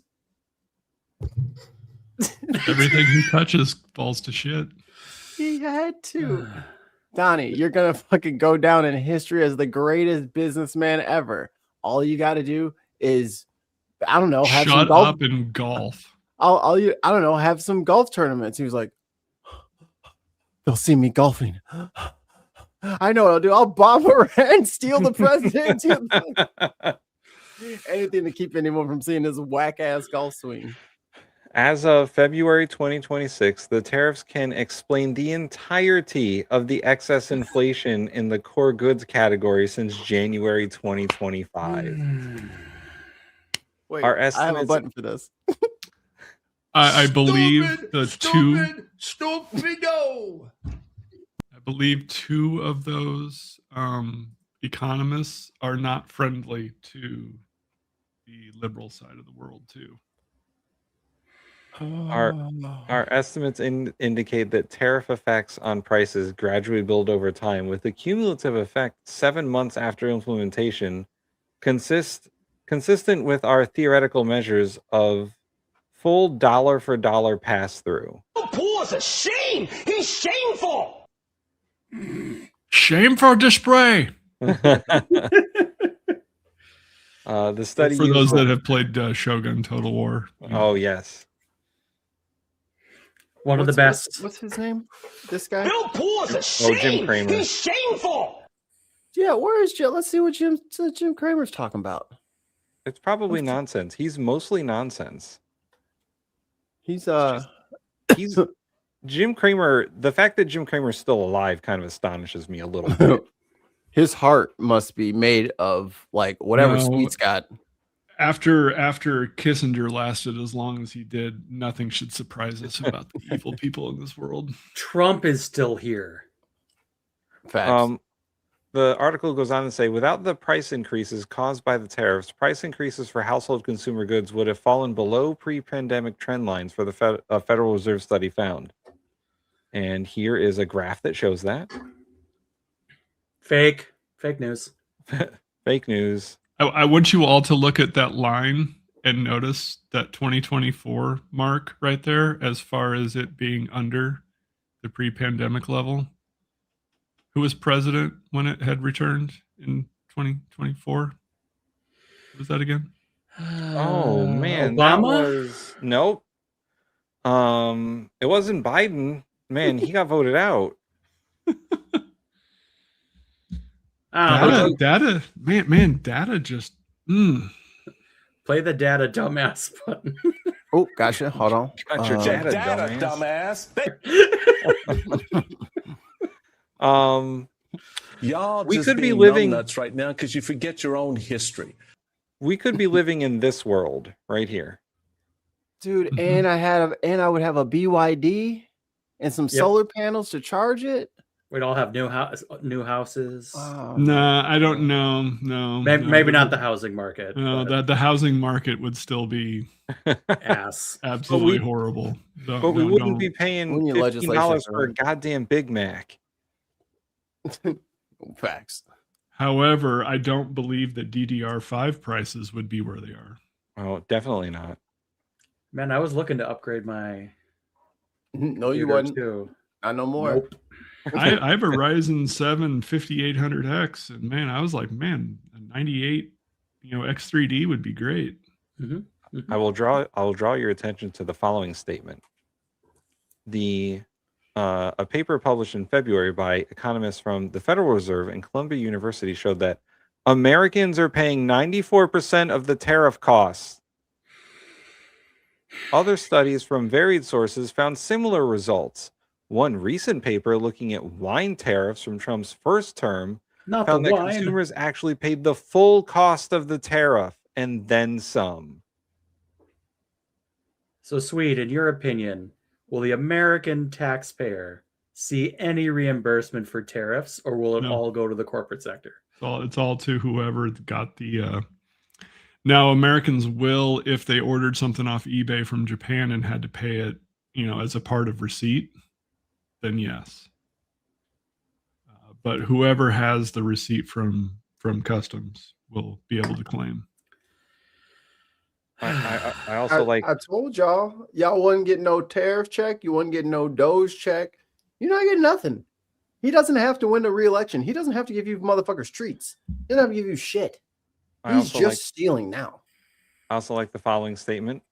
None of this should come as a surprise to anyone outside the White House. Tariffs raise prices. That's the only thing they do.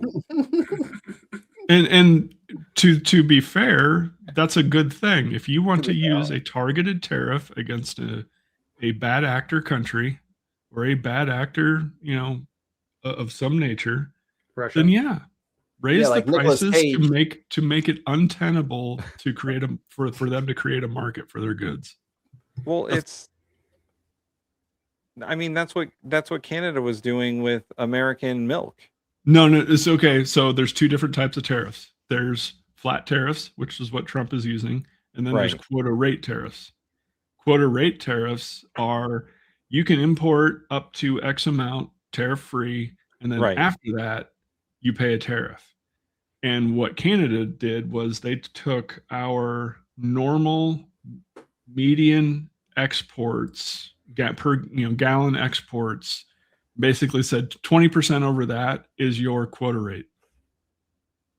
We haven't paid a tariff on dairy, or the tariff on dairy for Canada hasn't been tripped in 30 years. The only reason that agreement is there is so that American dairy farmers can't get a wild burr up their butt and flood the Canadian market with dairy. Right. But there's no tariffs paid on those. Right. And so many people bought the lie that tariffs that we're not paying the tariffs. I mean, it's so obvious that we are with the price of things today. Yep. Oh, Mikey broke. You also had to keep track of all his insider trading, which reminds me, you want to see that stroke that I promised to show you? Yeah. Check out Jim Cramer's reaction to the very clear fact that Donald Trump is indeed actively trading on insider information. The president's been trading some intel in the quarter. Yeah. Yeah. Trade. Got nothing to say about Yeah. What? Yeah, that response pretty Jim as someone who lives under FINRA and SEC rules myself, the JD Vance excuse of somebody else trades for Mr. Trump's accounts, that doesn't get you out of hot water for insider trading. Right. That doesn't matter. Well, but does his immunity cover financial crimes like this? No, because it's not part of the duties of executing as president. Yeah. Perfect. He's not supposed to be doing it anyway. He's supposed to be taking his salary only. The only way the insider trading couldn't come back to him is if all his money was in what's called a blind trust. Right. And whoever was managing it was acting on without any knowledge of the insider trading. So that we know that's not happening. Yeah, that's definitely, they're not smart enough for that one. Well, no, number one. Number two, you can actually go out and see the Congress people who do actually use the blind trust system. Right. Is what you're supposed to do. Right. Tim. No. Why are there two of you? Oh, thank God. Yeah. That's this is out of control. No, there are two of them. No, there are two of them. Now, Swede, I know you can't give specific information, but how fucked are we on this inflation thing? So inflation could fall and get back to normal, but just remember when your kid stops growing, they're still over 6 foot tall. Yeah. So for prices to come down, we need to come into what we would call a repair situation of deflation, in which it's a mean reversion back to where we were. It's very hard to do in any controlled sense. You've got to toil with, do a lot of things, especially, if supply gets flooded because prices are up and now prices have to fall precipitously. People tend to not spend because they're waiting for prices to keep coming down, the next month. If something isn't, so if there's a bunch of 5090 Ti's sitting in Best Buy's shelf and they start getting marked down, most people are going to wait for another month for Best Buy to mark them down again, and then another month. And if they notice a pattern on that, people don't spend money, and 70% of our economy is people spending money. Right. Yeah. The average consumer. So, a lot, and CapEx from business, capital expenditure from a business standpoint is the exact same. You go to a developer who is buying timber from Canada, all of a sudden, we get flooded because, the tariffs were canceled for timber in Canada. They're going to wait as long as they can to try to, increase their margin by not, spending on that timber and getting it marked down. Well, guess what happens when that happens? People get fired, laid off, businesses close. And then you get in what's called the deflation death spiral. And that's what happened in 1931, 32 is when that started. And then the 1933, the Fed tried to tighten money supply. They did exactly the opposite of what they did, which meant, there was less money in the system, and it just exacerbated things. And that's why 1934 to 1937 was quite possibly the worst time to be alive in the United States in the 20th century. Now the government can't even spend its way out of it to fix it because we're 40 trillion in debt now, or whatever the. Well, and the lever that we can push a lever and probably close that down by 15 trillion pretty quickly.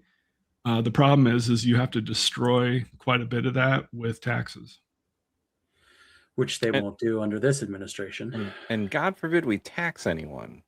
No, like Jeff Bezos. Saying tax the rich is a slur. That's a hate crime. That is a hate crime. Well, and it will raising taxes precipitously will also do exactly what raising interest rates does, and even faster and more effectively. Interest rates are kind of a really bad option to use. You should be letting it float to the neutral rate, and you should actually have a very dynamic tax system.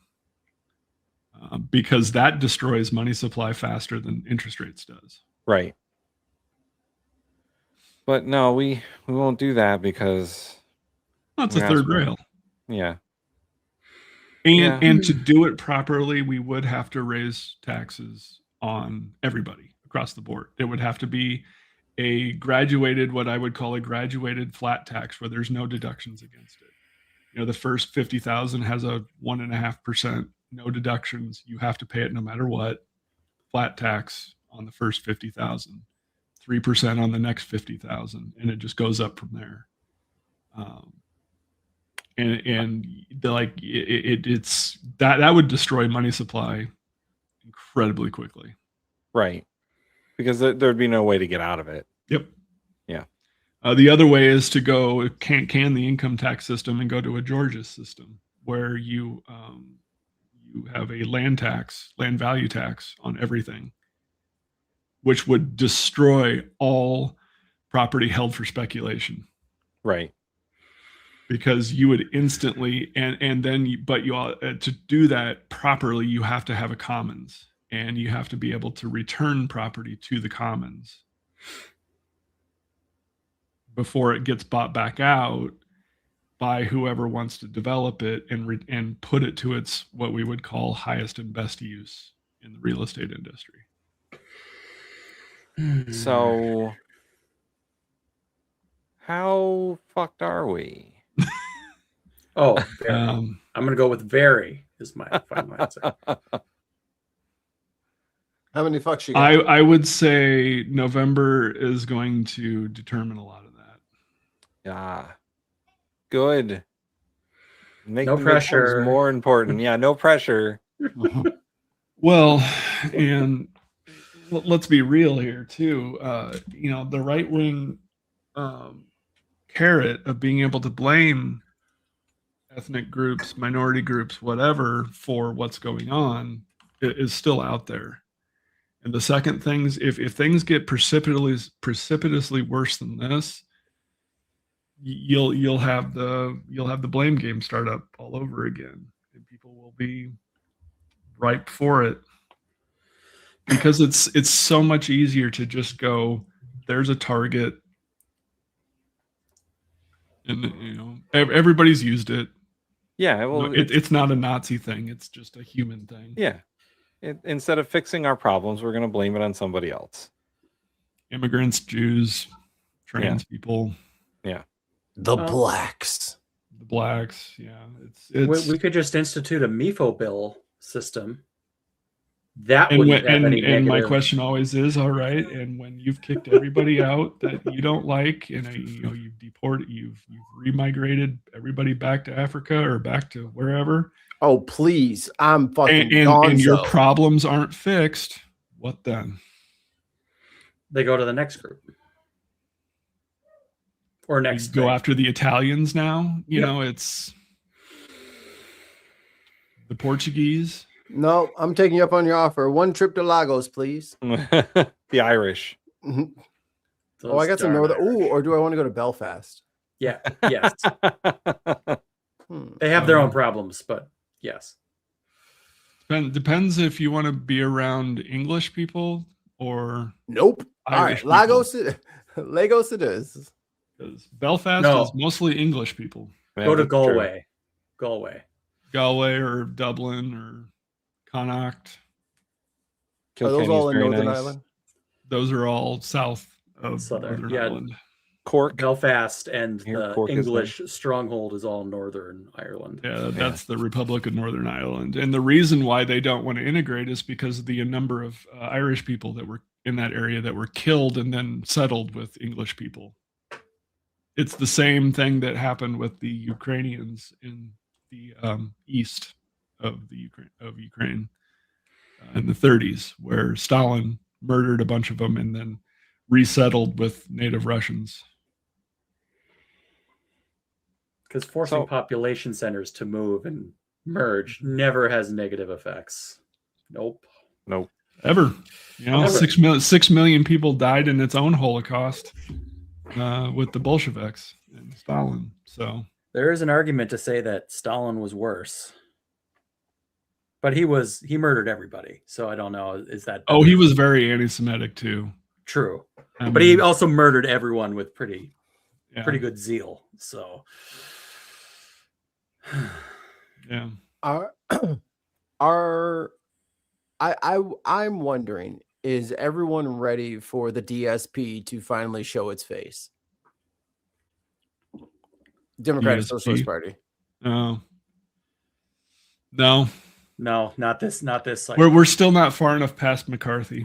Yeah, and I hate to say it, but Mikey and you and I, your age is probably the last group to get out of thinking that the Soviets were communist.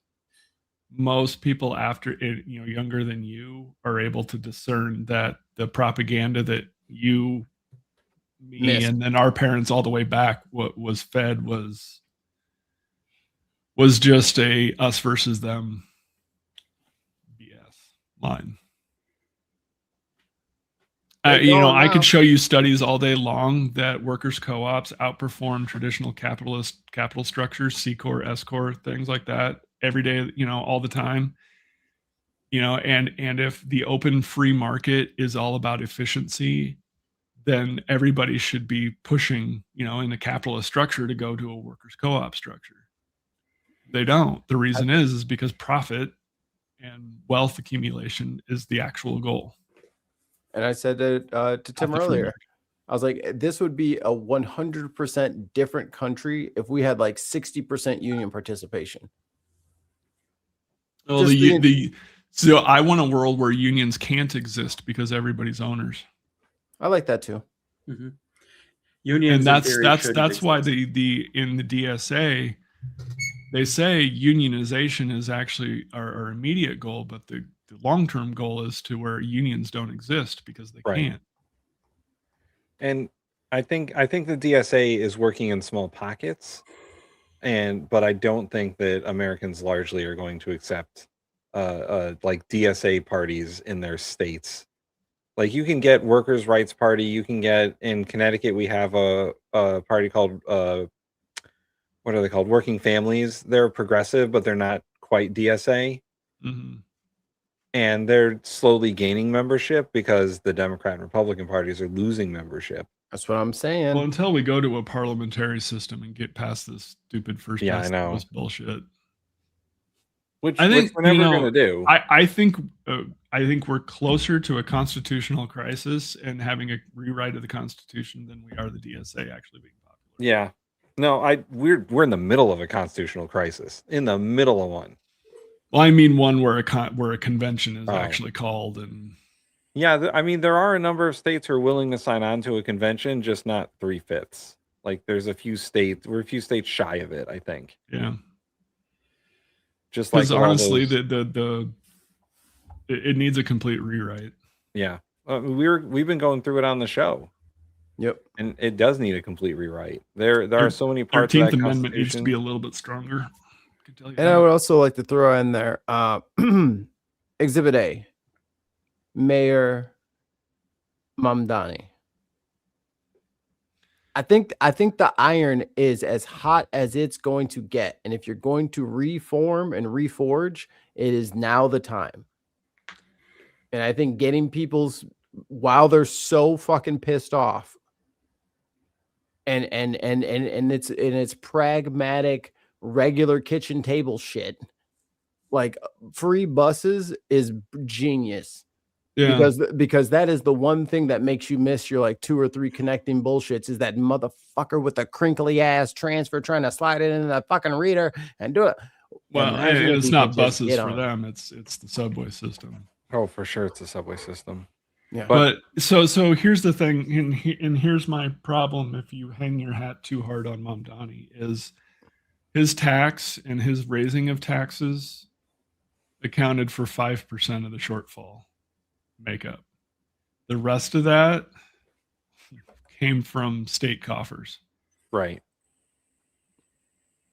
Yeah. And So and that's something that the city's going to have to grapple with in the next budget. Long overdue. True, and it's very much that way, but it's not the win as much of a win as people think it is.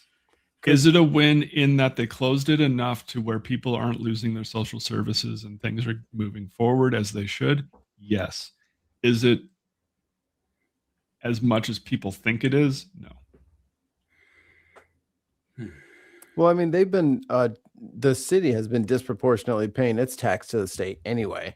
The state is floated by the city anyway. So if they say, "Hey, let me get some of that," most of that shit's got my fucking stamp on it anyway. Yo, let me get some of that. I think they got good for a couple of years, and then New York needs to figure it out on their own.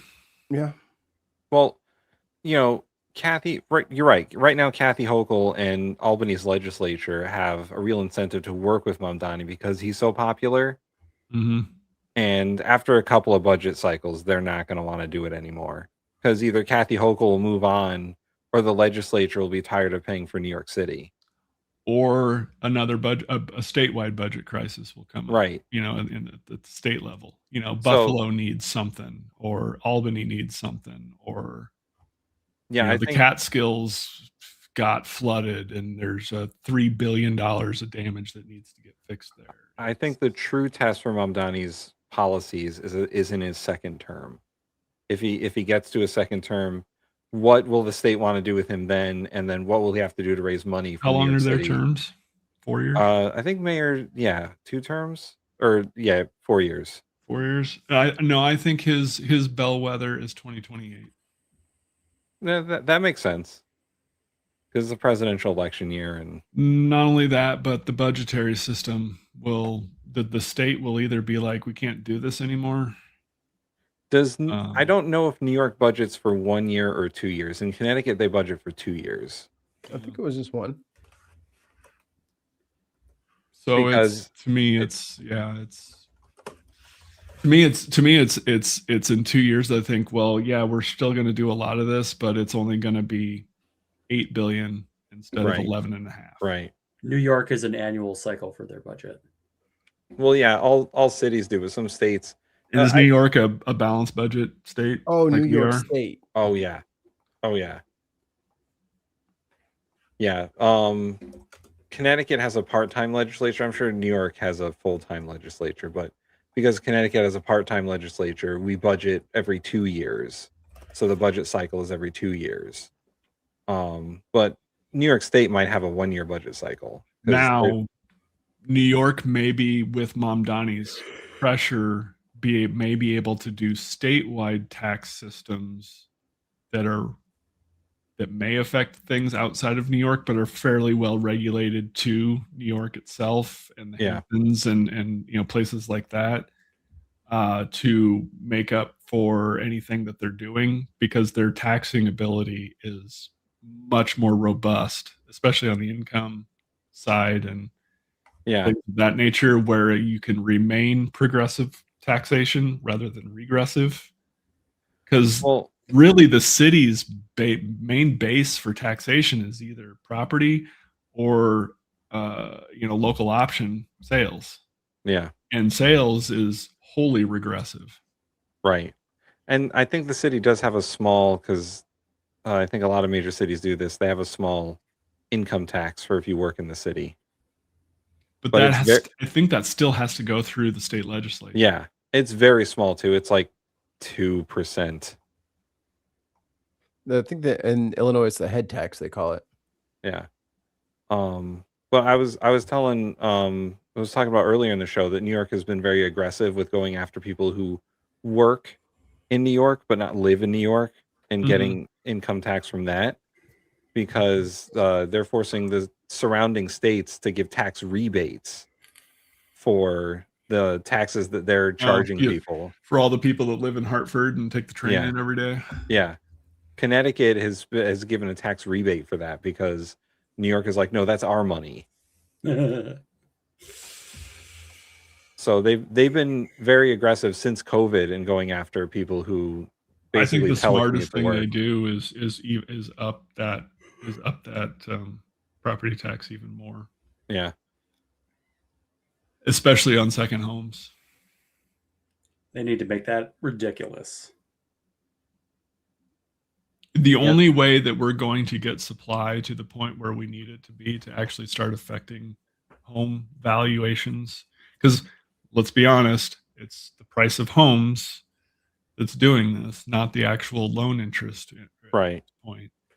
And to do that, you have to destroy one of two things: demand. You have to destroy demand or reintroduce supply back to the field that is greater than the demand it currently sits. And those like, we have major pockets of supply that aren't being taken up, but nobody's going to move to Stockton, California, because there's 20% unemployment. Nobody's going to move. Nobody wants to move to Lexington, Nebraska, who lost its largest employer of 3,200 employees in a town of 10,000 people. You want some cheap houses? There you go.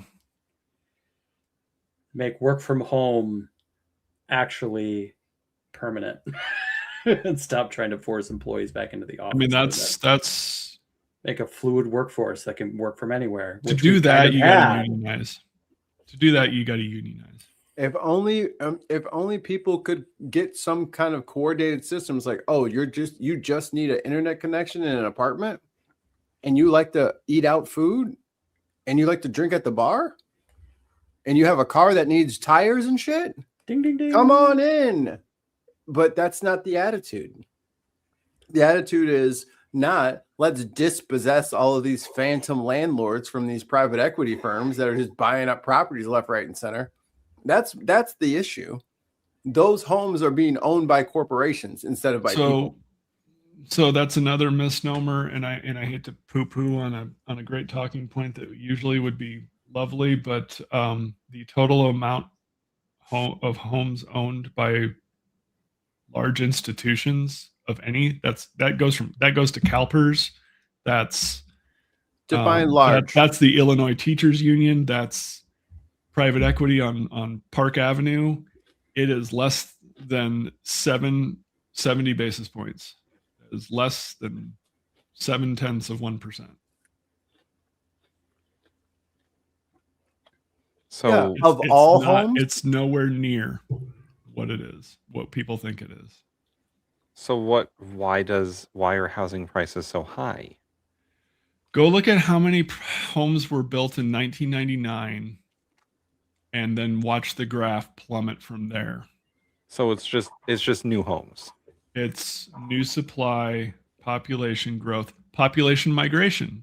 So you have people moving from one area to another, and then you have a glut of homes in one spot, and then you have a undersupply in another. You have large scale. You still have large scale urbanization where people, all these kids that grew up, outside of 120 miles from Omaha still move to Omaha or Kansas City or wherever to work, and they're not going back to Podunk, Missouri, or Dodge City, Kansas. They just aren't. And so the housing situation that you're seeing is being driven by people moving to Kansas City, which has very little room, left over, has to build a lot of houses, but you got a lot of cheap stuff in Dodge City, but nobody's moving there. So real estate is this really weird thing where you can talk about it at a national level, but it really doesn't matter at a national level. What matters is the street corner that you're talking about, right? And the internal and some of the external things that are going on within Phoenix, Arizona, at the corner of Camelback and Tatum. That's how granular real estate conversations actually get when you're talking about why an apartment is demanding the rent that it is. That's what I was talking about. And then you brought up your very, very small number. Because especially if like in the Chicagoland area, people are fleeing Illinois in droves because high taxes, I like roads that work and bridges that don't fall apart. So I'll pay it. And I like schools that don't suck. So like everyone's leaving because of the high cost. So there should be tons of available properties. There's signs everywhere, Swede. I mean everywhere. We'll buy your house, sight unseen. We want your house. We'll buy your house. Come to find out, it is these I'm talking about, Swede. Across the street from me, a place went from $97,000, a townhouse and one of 4 units in a thing, from 97 to I think it's 167 or some shit like that. Got one. He doesn't know. Nobody tell him. But it's like there are certain companies that have latched into markets like my market, and every single place we go, it's got the same little logo down in the corner. It's like, damn, they bought this one too, and this one too, and this one too. And they're are you familiar with RealPage? Mm-mm. So RealPage is apparently what they're using to assess their value, and they're all colluded to do it at the same time, which is why my rent went from $1,550 to $1,950 to $2,350 in 6 years. Just like they all, and it's not just my place. It's like, okay, maybe my landlord is raising his rent. Every single place in unison just started fucking jacking their shit up at the same time. Yeah. There's a current lawsuit in Illinois and Florida and New York and Virginia about collusion, rent collusion. That's what I'm talking about. The rent collusion conspiracy, which is totally not a conspiracy because they were all using the same exact data source, and then they were manipulating the same exact data source. Correct. Tough fucker. That's just property that was actually not landlords, the owners. That's property managers doing that. Well, what else would you call them? Because they rent those places out. Well, property managers don't own the property. They better own this place, or I'm gonna be fucking furious. No, the landlord, now very rarely it is. They can be the same person, but property managers and landlords are almost never the same person.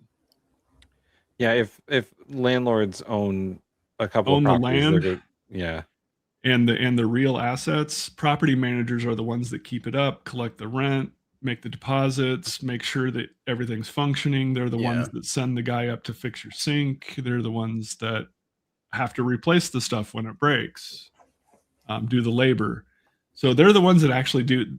Property managers are the ones that actually add value by making sure that your door is still on its hinges and things of that nature. The landlord's the ones that doesn't add any value. And for all of their Chicago properties, this company has an intrepid team of like 5 people to cover like 1,000 homes. So yeah, you call. First of all, they're going to send you to Jupiter. Talk to somebody over there for about 37 years. And then you can go online after you talk to them, after they send you the email. And then you can. So they discourage you from getting any of those prescribed property manager services that they should.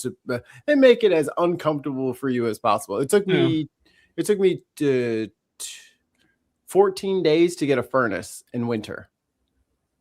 I was about to like, whoop, these drapes look like they'll burn nice. We're gonna keep warm today. I bet you this drywall will toast up real good. Yeah. Yeah, there's 4 groups of people in the whole like rental space. There's the landlords, there's the asset manager, there's the property manager, and there's the tenant. And the tenants are actually the ones keeping up the property and making sure that they retain their value, and they pay for the privilege to do it. Just because they're so lucky to be able to do that. Nope. Yep. Imagine a landlord owning your property. Nobody lived in it, and they would have to keep that up. It's easier just to have someone live there. You actually get less wear and tear. Somebody lives there because they want to live there, so they take care of it. No, because they actually use the stuff. The water goes through the pipes. The electricity gets flicked on every once in a while. It's a lot easier to catch a problem right when it starts and when it's small, and it's a lot cheaper than it is to wait for some large pipe burst. I was about to say you'll know when the pipes freeze a lot sooner. Mm-hmm.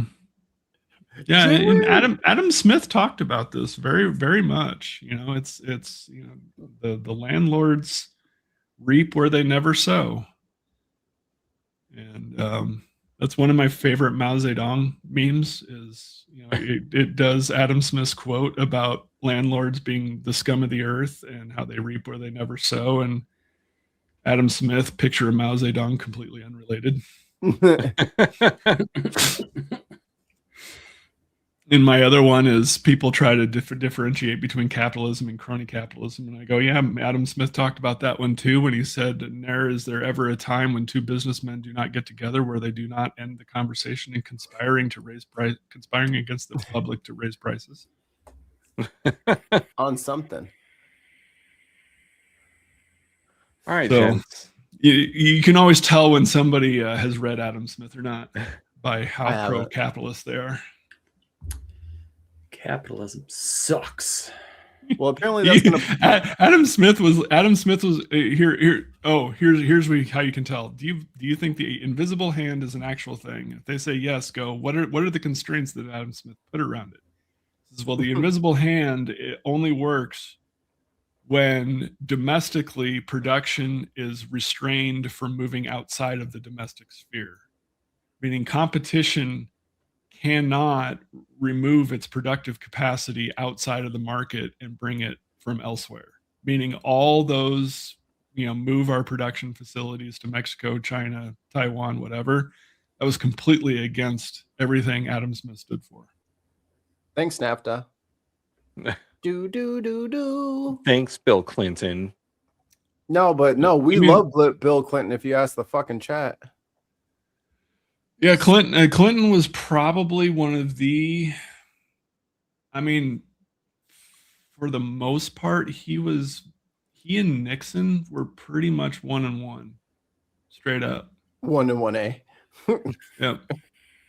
Because Nixon, as racist as he was, put that aside, he was still kind of a liberal's liberal with the OSHA and EPA and a bunch of other things that he instituted. Almost got universal basic income going.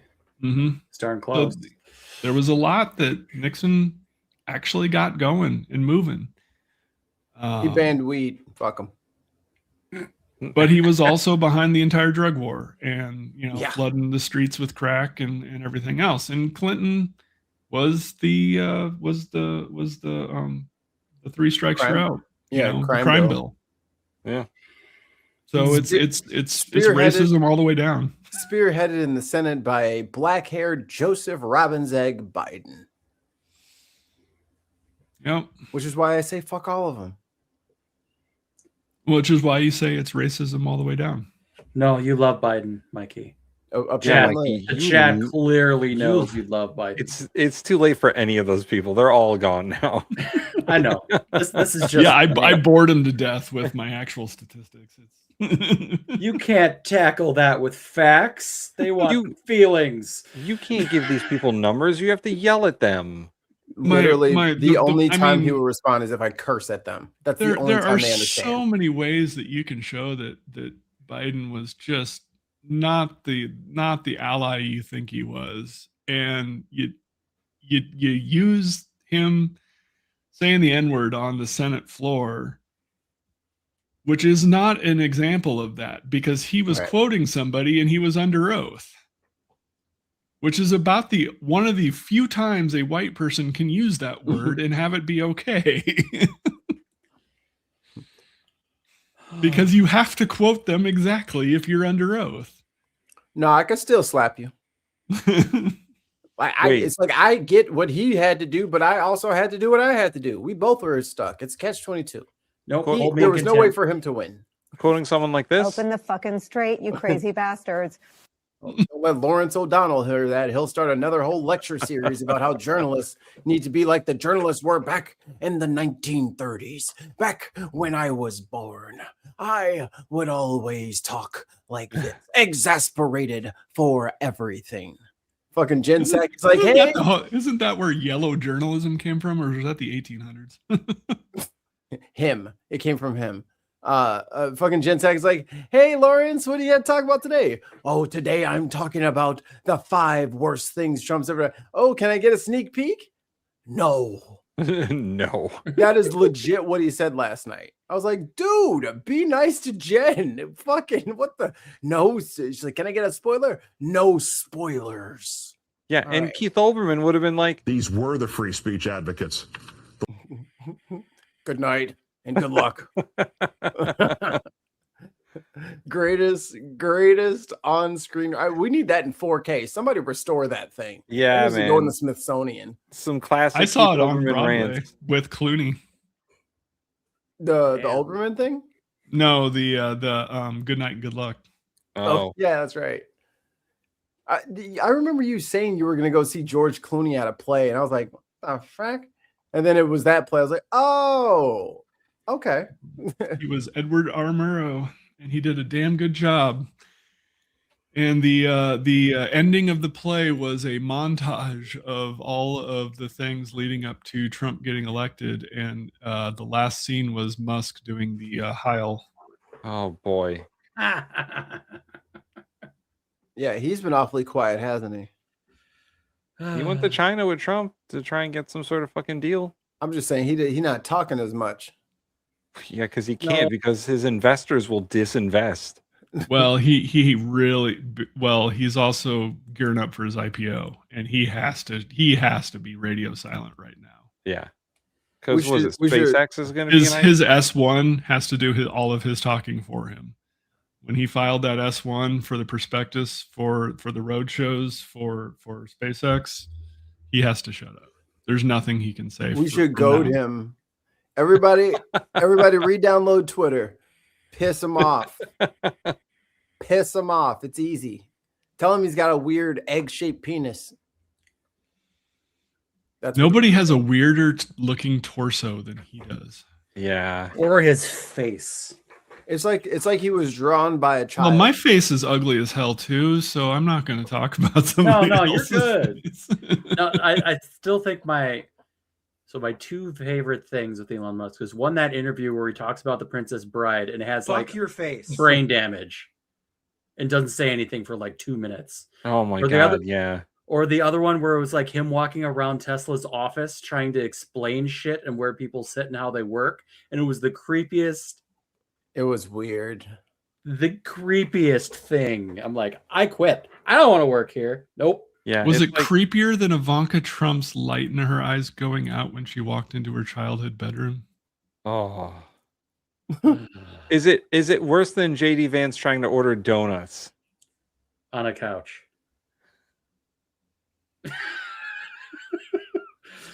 No, I think Elon Musk having a full-on like fucking his brain needed to reboot while quoting a Princess Bride is probably the funniest thing I've ever seen that man do. I'll pull it up. Who was interviewing him? Was that Don Lemon? I think it was. No, yeah. No, it wasn't Lemon. Lemon was a different, more angry interview. That was the one about him trying to defend conspiracy theories, which also didn't go well. Yeah, that dude is fucking nuts. He's on the ketamine a lot. He just loves it. I found Ketamine and Ozempic.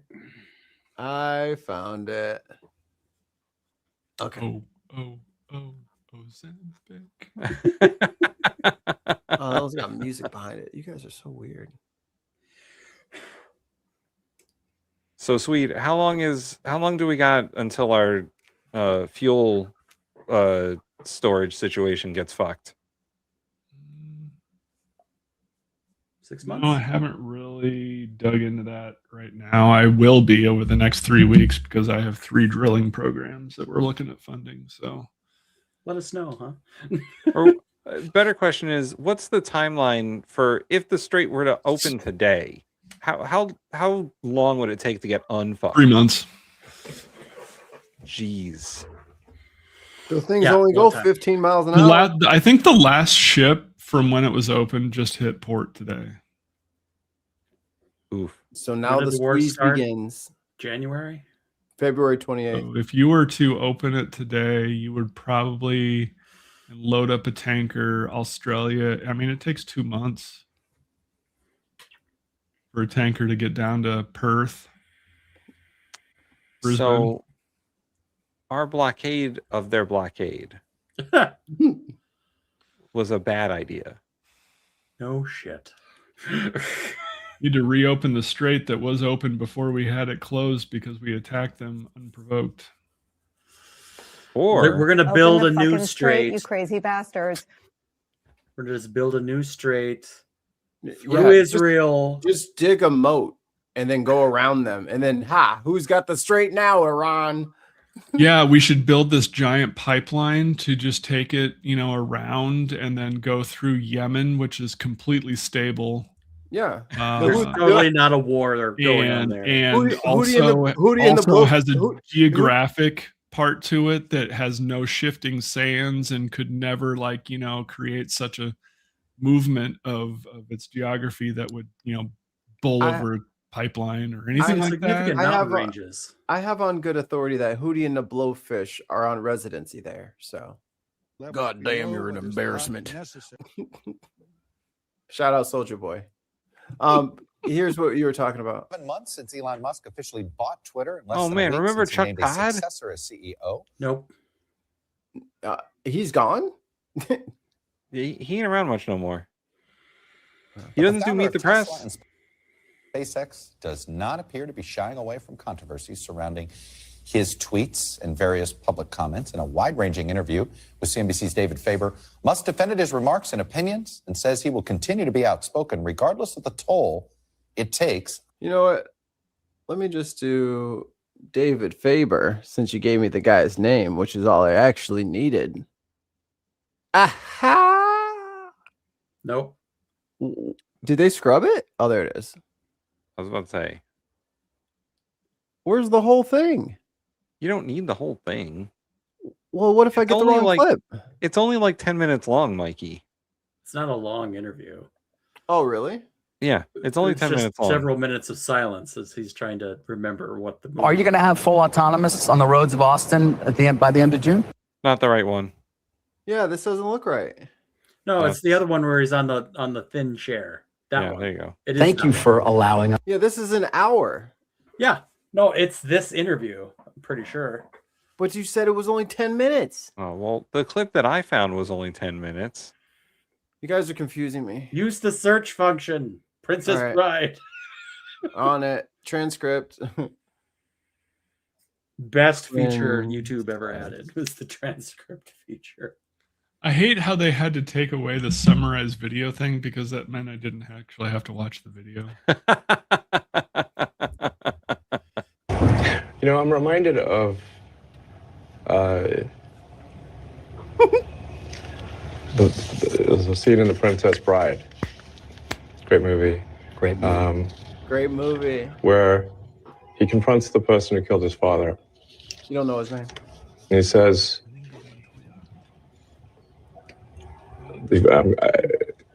offer me money. Offer me power. I don't care. So you just don't care.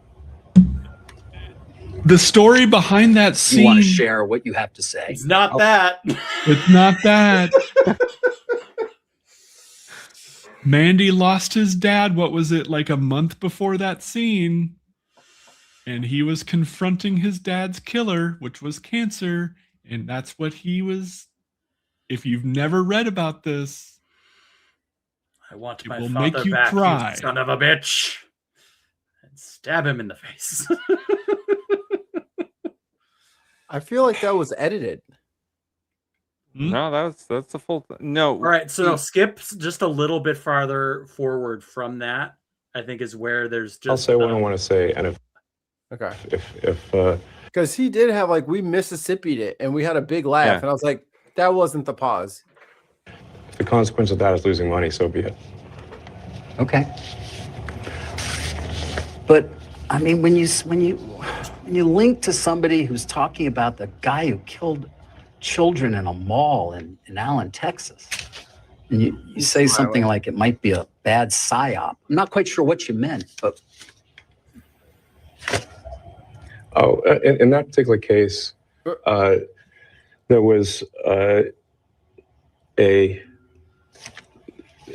somehow that He sound like he need to be in our chat. That's what he sound like. This is how these little motherfuckers be coming in here yelling at us about dumb shit. Motherfuckers can't even fucking man. that's not that the obviously people were killed, but it was, I think, incorrectly ascribed to be a white supremacist action. And the evidence for that was some obscure Russian website that no one's ever heard of, that had no followers. And the company that found this It's called Twitter. is Bellingcat. At the time. And do you know what Bellingcat does? PsyOps. right. I couldn't really even follow exactly what it was you were trying to express there, so that's part why I was. Hey yo, we're back, baby. We're back. Everybody shut up. Everybody shut up. Bellingcat. Right. And do you know what Bellingcat does? PsyOps. Right. I couldn't really even follow exactly what it was you were trying to express there, so that's part why I was curious. I'm saying that I thought the ascribing it to white supremacy Oh, that's gonna be a good one. was bullshit. Okay. And that the information for that came from an obscure Russian website and was somehow Bro, his pupils are enormous. I can see him from here. magically found by Bellingcat, which is a company that does PsyOps. And there's no proof, by the way, that he was not. There's no. I would say that there's no proof that he is. And that's a debate. Lord have mercy. Oh my God. All right. This is who motherfuckers are. Him and Trump. There was like they got America under control. The fate of 340 million people, they got this under control. Y'all are so fucking dumb. I can't stand y'all sometimes. And the fact that we're gonna have to save y'all and bring you into our brave new future anyway, with y'all kicking and screaming, begging for fucking torture and volcanoes. Like these would be the only motherfuckers on the trip with the One Ring to be asking for the fucking swamp. Like, man, can we just go back to the stinking bog again? Republicans. I liked it down in the bog. That was fun. All right, gentlemen. It is late. I need to sleep so bad. I'm sure Mark has to work, I assume, in the morning. Probably. And He just shows up. He just shows up if he has to be there or not. Am I here today? And Swede must have something very important to do tomorrow. I have no idea. It is my kid's last day of school tomorrow. Oh, okay. School's over? We man, go. okay. Yeah, they start like second week of August. So yeah, we get out pretty early. See, I feel like that's when I used to start school. I felt like we always used to start at the end of August. In Iowa, it was not till like September because they had a deal. Schools had a deal that they would never start until a week and a half after the Iowa State Fair got over. Huh. That makes sense. It's not a terrible idea. Well, You figure all the farm kids. As I'm about to say, we need them kids to set this damn show up. You think I'm doing this with my back? We need And it was it was Yeah. 2 weeks. It was 2 weeks, and the reason was because they didn't want all the kids having to do two-a-days during the fair. They said, "Oh, you will be playing football, and you will be setting up this tent." Child labor. Get your big corn-fed, beef-eating, muscly ass over here and set this tent up. I ain't doing this shit. Your 4-H ribbon ain't gonna tie itself. No, drive it in deeper. In college, Tim showed cattle because he went to school at a cattle yard. You did, Tim? No. Yeah, you did. UConn. It's in the cattle. Oh no, I went to Southern. I didn't go to UConn. No, you went to UConn now. No, sweet. I teach at Southern now. I'm a professor. Wow. Yeah, they let me teach sociology and political science. Oh man, I just had a flashback to A1 mixtapes. The professor. Tweed, were you here when Tim shared his paper that couldn't be legible? No, all right, Tweed. Sweet, can you crack the codex? This is the very last thing, and then we should probably all go. It's just so funny. It's easy to read. They're just being dramatic. I am not. They're just doing it for content. I called my wife in, and she's great with that, and she couldn't read it. It is a nightmare. It's it's obvious. So very obvious. Well, then I would like you to read the whole thing for us. I did last time. No, you didn't. I did. You just don't remember. No, you did do it. You forgot. Yeah, I did. So you better do it again. Somebody run the tape back. All right, I found it. No, don't try and analyze that text. Please don't try and analyze that text. Adobe's like, do you want me to analyze this? No. I don't think it could. All right. Give it a fucking virus. Full context on this is the final for an intro to sociology class. These are written essays by one student.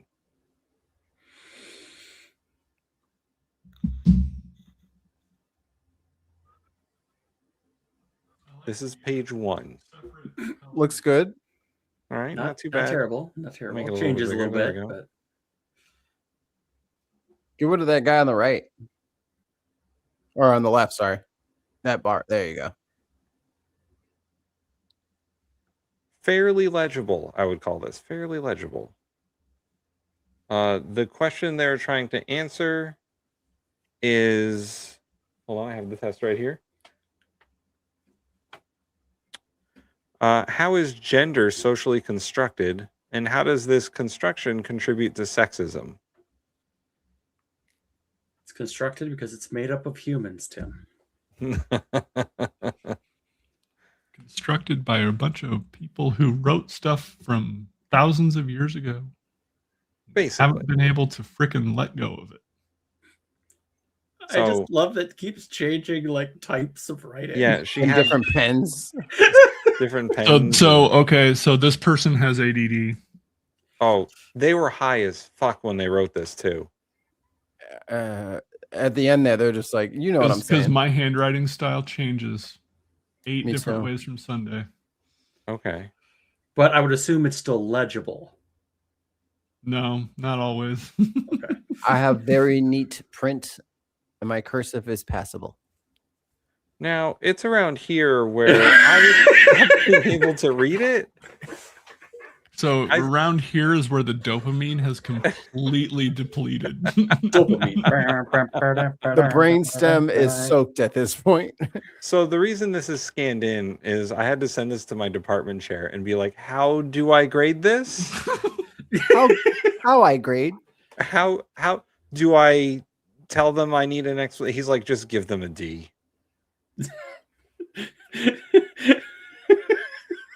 You're like, all right.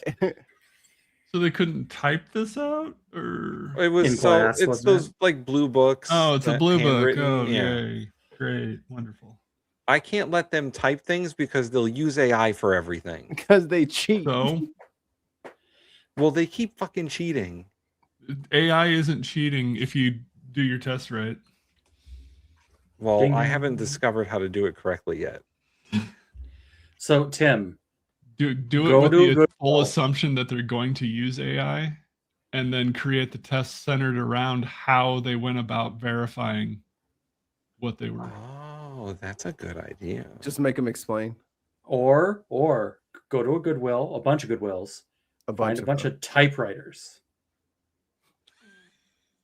Just load up your classroom with typewriters. Oh And my you'll have a God. room. You'll have an Clickety infinite clack. ape typing on typewriters, and you'll eventually get the complete works of Shakespeare. That would be hilarious. I will donate to this typewriter fund that you are going to be starting with the school. Some Christian, some young Earth creationist just kicked the covers off the bed like they said it. One of them said it. I felt it. There was a disturbance in the force. Bro, you have been listening long enough to know that that's not what this show is about.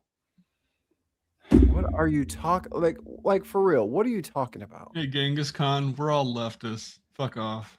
Like, what are you saying even? Well, no. What was it? 1 or 2 episodes ago, I was called an imperialist. Oh, Mark is an imperialist. Well, you are. Well, I mean, you are. You're an American. Therefore, you're an imperialist. Get over it. But in the context of the conversation where I was called an imperialist, it made no fucking sense. Well, why would they need to make sense? That's what we're for. Yeah.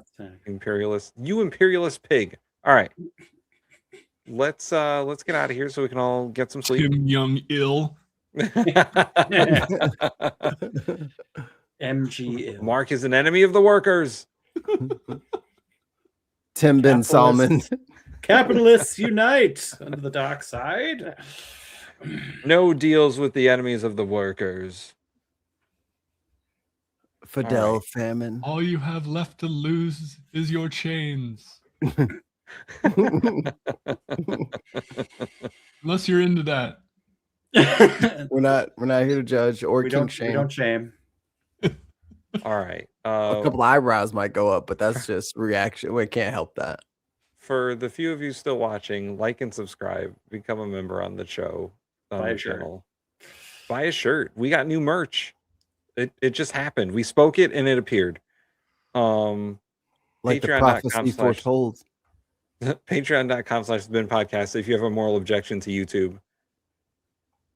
And we still got this one up too. Hey Mark, is that Etsy store still active?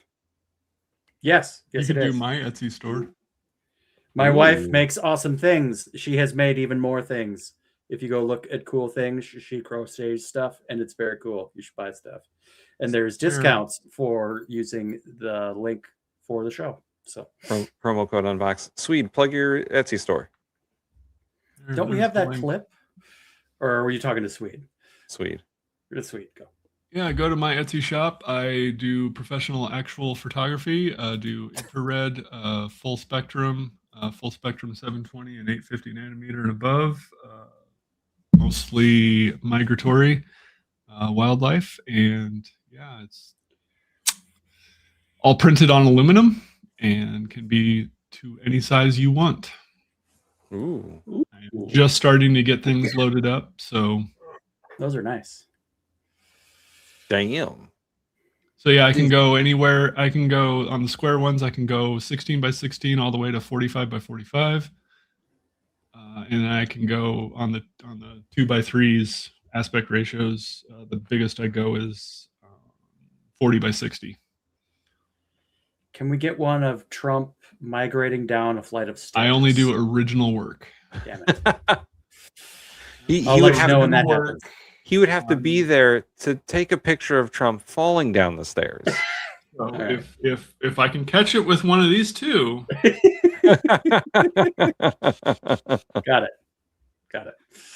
Don't worry, gravity's doing all the work for us. Yeah. I have sold several of the Sandhill Crane picture. That one has been favorited amongst a lot of people. The Pine Tree one I just edited and got up today. It's very Got fancy. several others that will be posted over the weekend. So, Well, there you go. All right, guys. Check out sorry. Irish Swede store. Yeah. Thanks for Irish Swede for coming on the show and explaining to us all of the things. I've learned. we're all done for the day then. Yes, we're all done learning for the day. Yep. Well, Go home. Brain off. I'm getting done with the year at this point. I'm ready to skip. it's only May. Join us next week. There. Oh no. we will probably be more depressed about things. Dude, I gotta handle all this fucking stress and depression, and I gotta pack and move. Ugh. Yuck. Don't forget to drink your me.